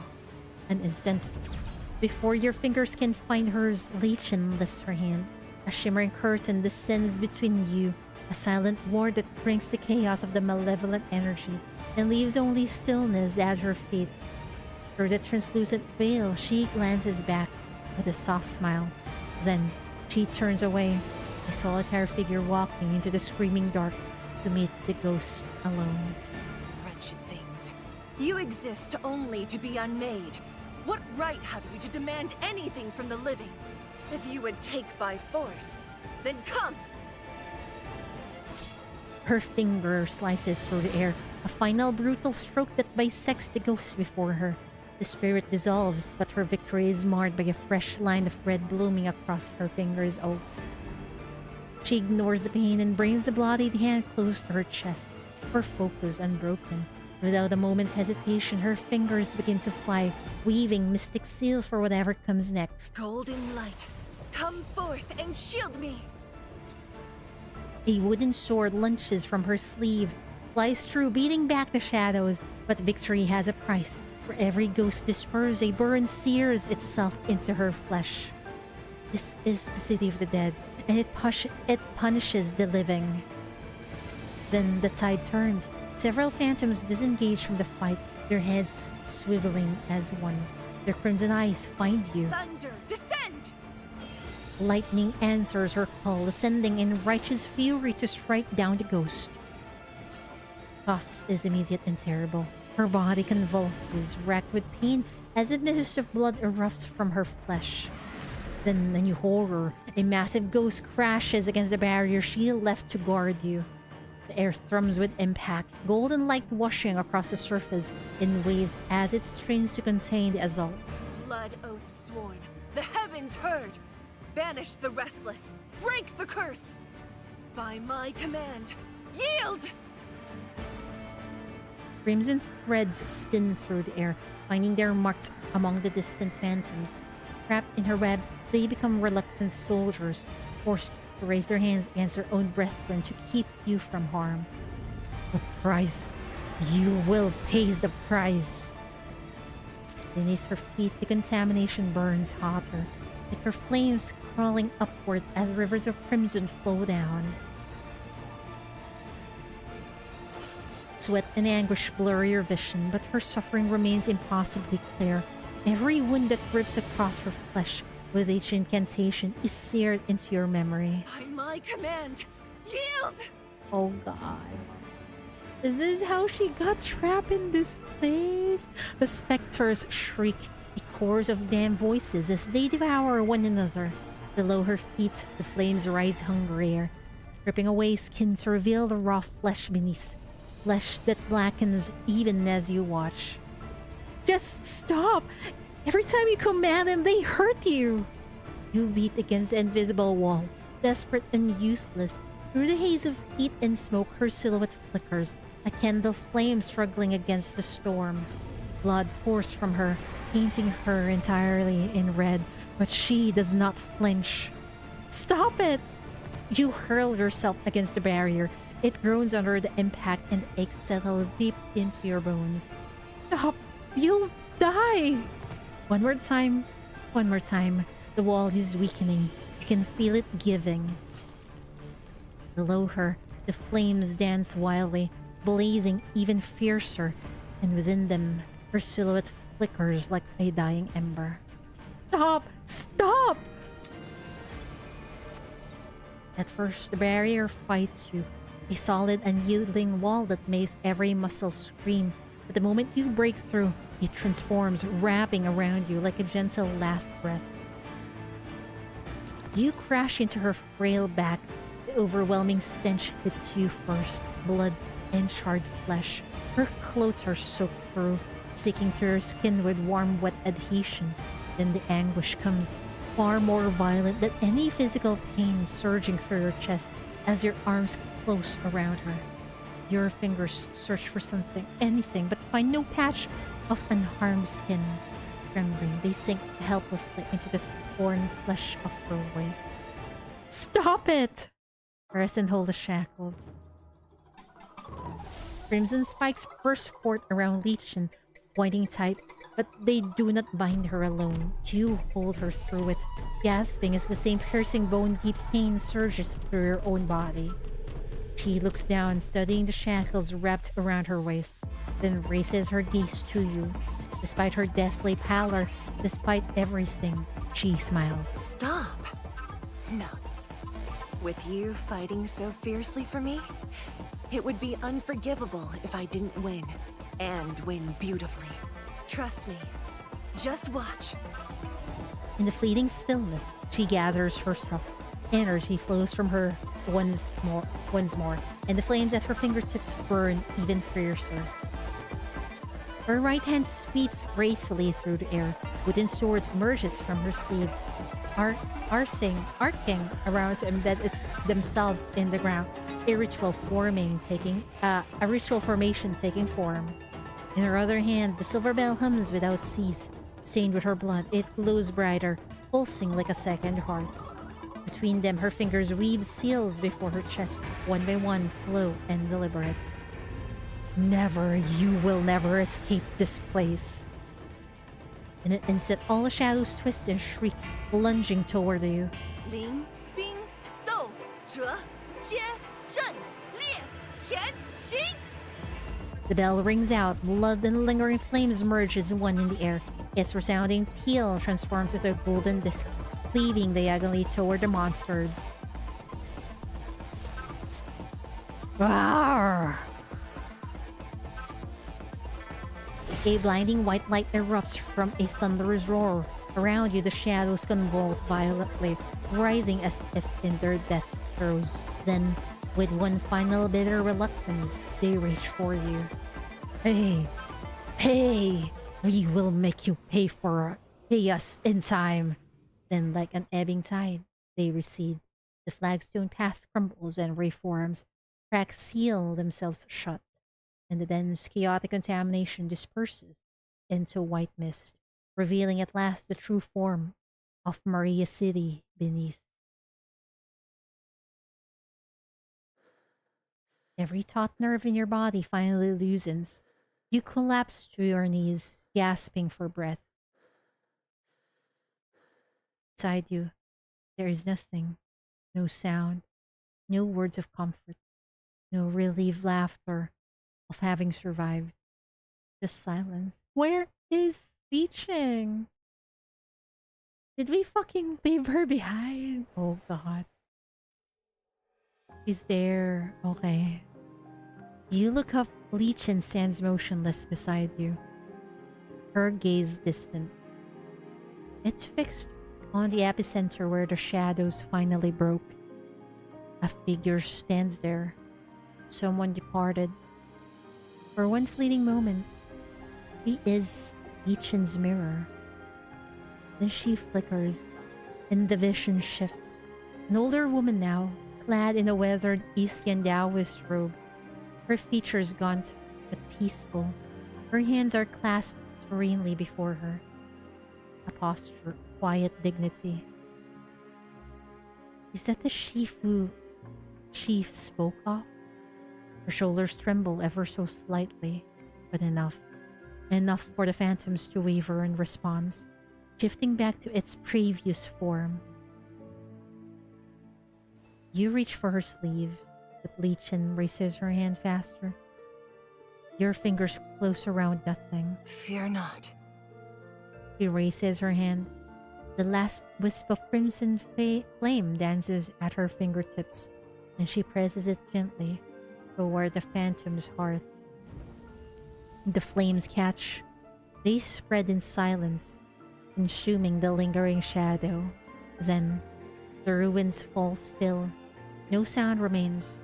Only the wind sweeps through, carrying away what the fire cannot hold.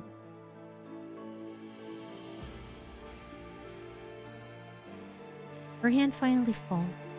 You hesitate. Just a breath, then reach out and take her fingers in your own. Blood on them is still wet, warm and sticky against your skin. Her bones feel like ice, so fragile, you fear they might snap at the slightest pressure. For a moment, she is elsewhere. Then she blinks, returns to herself, and squeezes your hand briefly before letting go.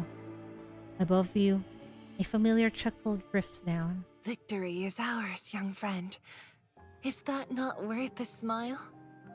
The silver bell hangs in the air. Its earlier radiance faded to a soft glow. As the wind sweeps past, it chimes softly. Oh my good lord. Wait, I think I need to cut off here. Even though it's a freaking cliffhanger. Or wait. Can I still go on? I don't know how long it will take, man. Because it's already 5 a.m. my time. But let me just grab this sinner.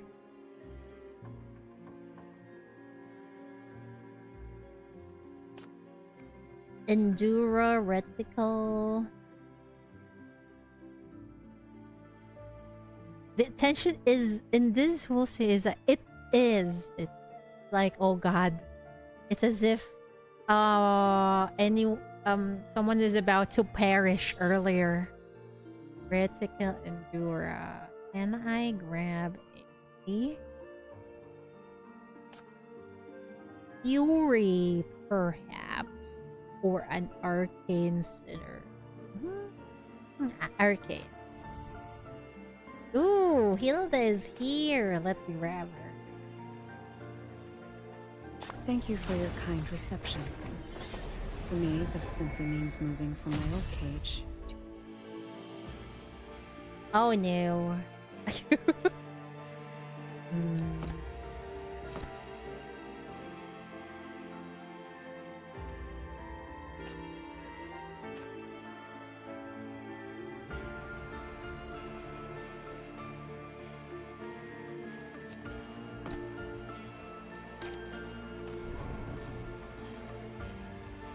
Actually, I don't want to end yet.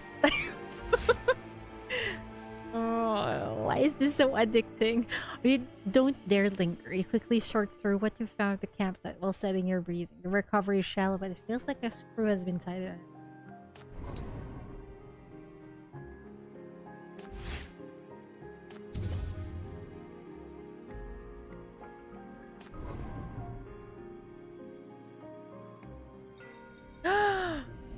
What is happening now? From behind the wall, a spectral form lunges. Lichen steps forward and with a sharp gesture summons a volley of wooded swords. It's not over yet! Bro! By divine mandate, reveal! The sword punched through the ghost. It shrieks, its form convulsing as it tries to escape. Isn't Lichen like so battered right now and she's still forced to fight? What is this? It's fucking disturbing. In its final second, the chaos resolves into a single horrifying image. A human face. Perfectly smooth and featureless except for two bottomless pits of black staring directly into your soul before it vanishes. Don't look. He yanks you behind her. Though Lichen has driven the monster back, victory feels hollow. The realm of Yang itself seems to recoil. The ground beneath your feet no longer feels solid, but warps with a subtle, queasy undulation. From the depths of this distortion, the phantoms come. They emerge one after another, an endless tide pursuing you from behind. By flame and blade be slain. Turn to dust and fade. The agonized scream still hangs in air when another figure emerges from the mist. A hazy silhouette that doesn't walk, but glides low along the ground. What the fuck? The next moment, with terrifying speed, it coils tight and springs at you. That's scary as fuck, man. Unfortunately, she's the only one who can fight there. And she's protecting the chief, the little guide, as much as she can. All these odd... As wisteria blooms, behold the splendor.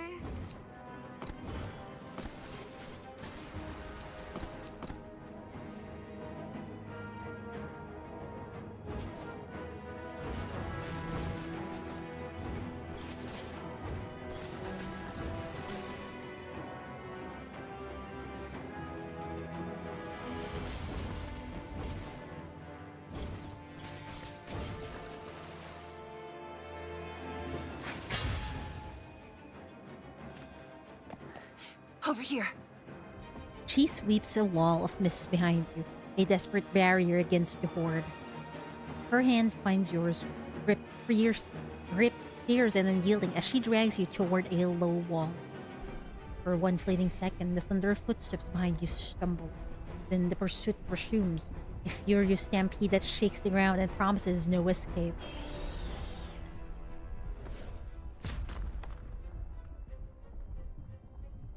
Mist soon shreds apart, You hurl yourself behind the wall just as razor-sharp claws rip through the space where you stood. We can't keep this up. You're after me. I'll draw them off. And you? Lichen presses a finger to her lips. Her other hand moves with practiced stealth, producing several paper figures from her sleeve. Heaven and earth, lend me your striders. Go. The words barely leave her lips when the paper figures twitch to life. These tiny wobbling things tumble onto the ground and immediately begin burrowing. Within seconds, only a few small holes remain. The rumbling beneath her feet stops. Then, impossibly, it shifts direction, rumbling away.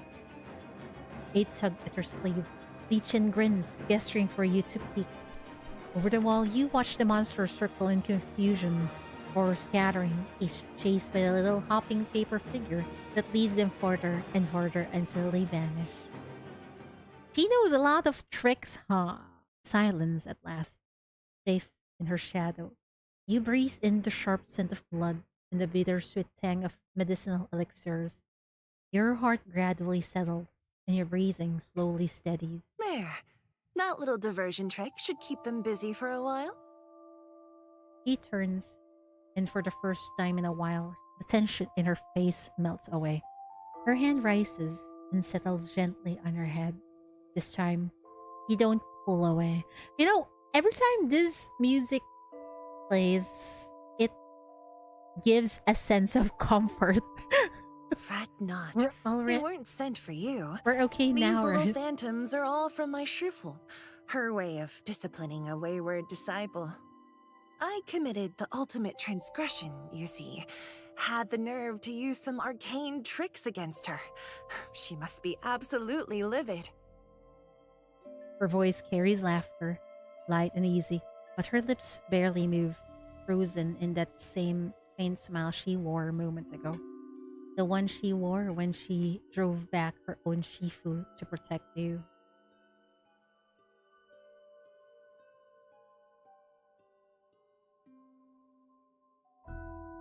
Will she see you again? You look worried. It's nothing, really. I've been tinkering with exotic arts and mystical trinkets since I was small. Every time I got caught, she'd chase me from the peaks to the foothills. She's long accustomed to it. She knows when to stop. Once her temper cools, all will be well. For now, your situation is more... Faint sound from behind cuts her off.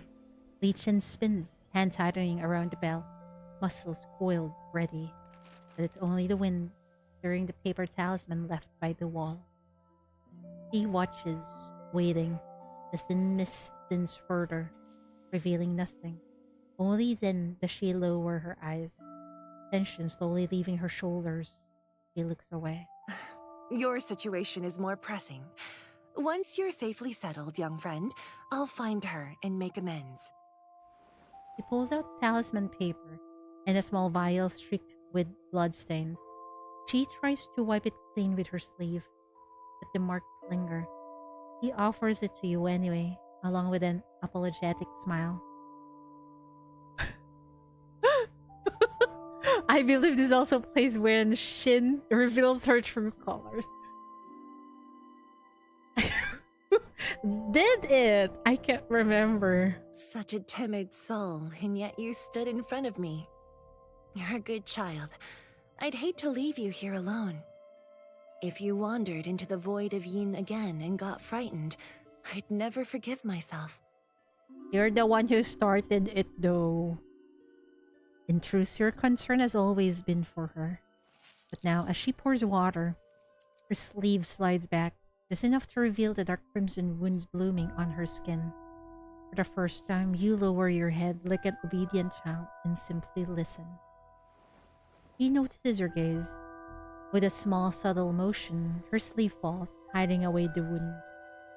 I'm fine. I'm not that timid, actually. The void of Yin isn't so frightening. Not everything there is hostile. Before I met you, there was a copper coin. It would protect me. A copper coin? You nod. Lichen is taken aback for a moment, then lowers her head. It hasn't crossed any line yet, so what's there to worry about? What do you mean by that? It hasn't crossed any line yet. What did you say? Her words slip away, too quiet to reach you. You ask her to repeat them. Her head snaps up, gaze fixed on you. A long pause stretches between you. Then she smiles, warm and a little wondering, and says, Well, you're here now. That changes things. I'm confused.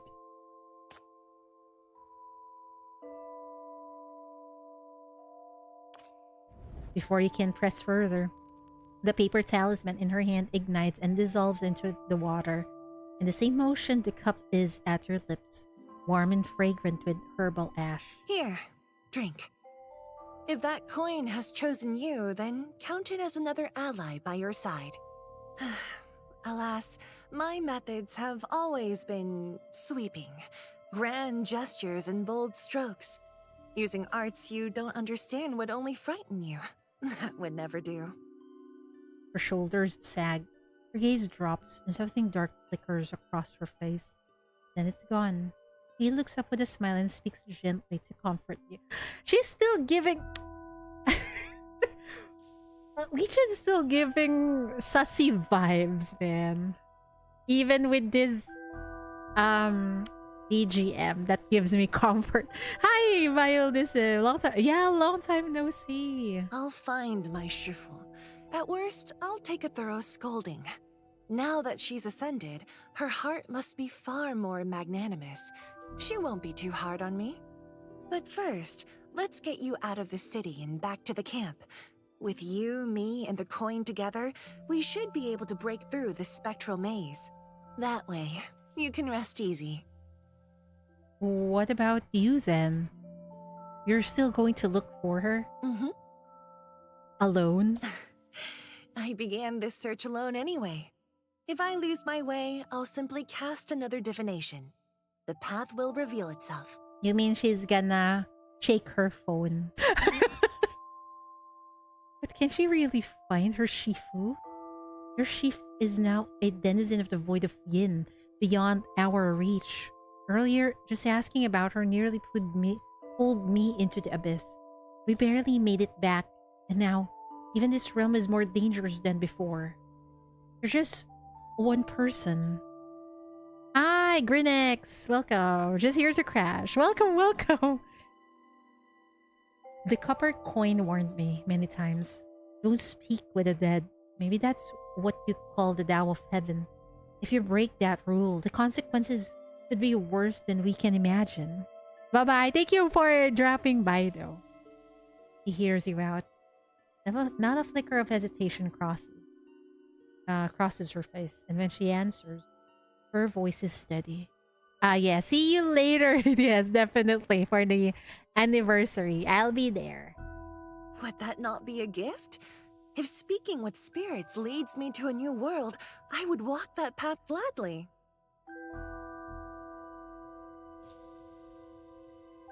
Words fail you. He's crazy. She's crazy.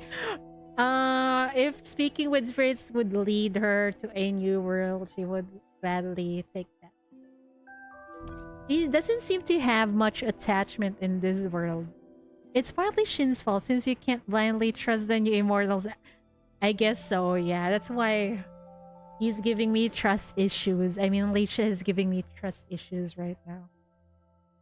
Words fail you. You don't know what to say, but she doesn't seem to notice. Her voice lifts, growing brighter, more spirited. This abyss people speak of, these demons and devils, they are merely shadows cast by fear. The common folk keep their distance, but how many have truly looked beyond the dark?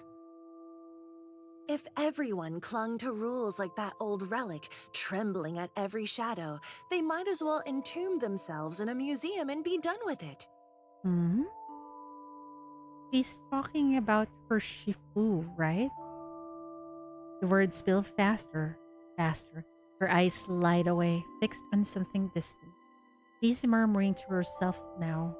gone again. The Tao of heaven has shifted. Life and death blur. Yin and yang fall out of balance. What room is left for all these rules? We have witnessed enough disasters. It is time someone sought new fortune amid the chaos. After all, fortune often lies within misfortune. I will seek it. I will use it. Since she is already here, since someone has already crossed the boundary between life and death, then... She catches the tension in your face. Her words trail off unfinished.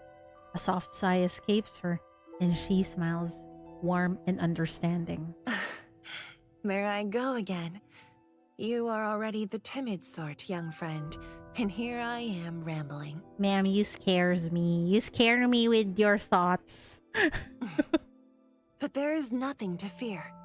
With your help, I am stronger, but I will manage on my own, as I always have. Who knows? Going solo might let me truly spread my wings. The more she says there's nothing to fear, I fear more. It would not be right to rely on a child anyway. Go on back now. When you are older, I will take you on another adventure. It is settled. He raises a hand, patting your back gently. You look up and all you see is blood, dark crimson staining her shoulder. No. If you leave her alone, there's no telling how far she'll push herself, and she won't listen to persuasion. So there's only one choice left. No, I'm coming with you. She raises her hand and flicks you on the forehead. Are you going to listen to me or not? You're not the only one who angered your Shifu. She was chasing me before you stepped in. With the old lady this furious, you really think she'd just let me walk away? If we're going to apologize, wouldn't it be more sincere if we both went together? And if her anger doesn't cool, do you really think this ghost will just leave me in peace? You do have a point. Her brow furrows slightly, as if mulling something over. You quickly press on. Besides, even if I try to leave the city, who knows how long that would take? What if I fall asleep on the way? Then I'd have to face your Shifu alone. This is the honest truth. With your current body and strength, you have no confidence that you could make it out of Maria City on your own. But with you by my side, I wouldn't be afraid, not even if I fell asleep again. I trust you. You'd wake me up, just like you did the first time. No, that will not do. I cannot let you walk into danger again. What if something goes wrong? You think fast. You know exactly what she likes to hear, so you tell her. But I have you, don't I? Huh? The arts you used just now were incredible. The copper coin is nothing compared to you. One swat from a monster and it'd fly off who knows where. Young friend, you mean to say... I can't feel at ease in this unless I'm with you. Sending me back, relying on that coin, none of it's reliable. Staying by your side is the only way I'd feel safe. Your words work like a charm. She nods enthusiastically. Well reasoned indeed. It has been ages since I met someone so perceptive. You truly have more spirit than those stuffy old pedants. Why does it feel like we just what's this? We just walked right through her palm. Chief's wrist is unstoppable as it is. Always has been. Then let us be off. I am truly delighted. After all, the divination foretold it. You, young friend, would be my greatest blessing on this journey. Chief's charm is good at manipulating future wives, yes. But well, anyway, it's fine. At least we got someone with us rather than being alone, right?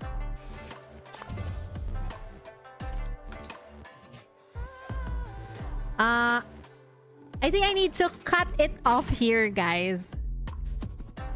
Because it's almost 6 a.m. my time. I can hear the birds chirping outside. I need to go sleep. We'll continue this maybe in a few hours. I'll be back once I go sleep and wake up. I can go out, right? If you terminate the exploration, you will not be able to continue. So we suspend only, right? I will be back later, guys. Okay. It's hard to... I know I want to continue, but I can hear the chirping of birds outside my window. That means it's time to go veg.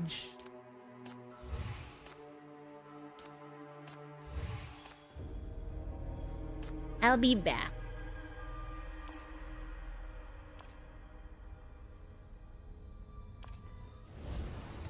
Ooh.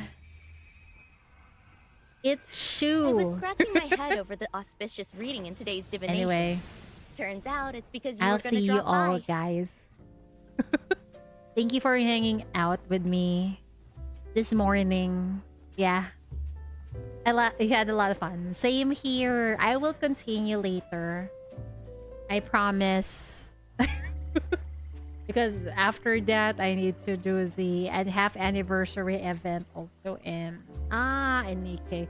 Anyway, I'll see you all later on. Otsu Chidori. Good night, good morning, wherever you are. Bye-bye. Thank you for hanging out.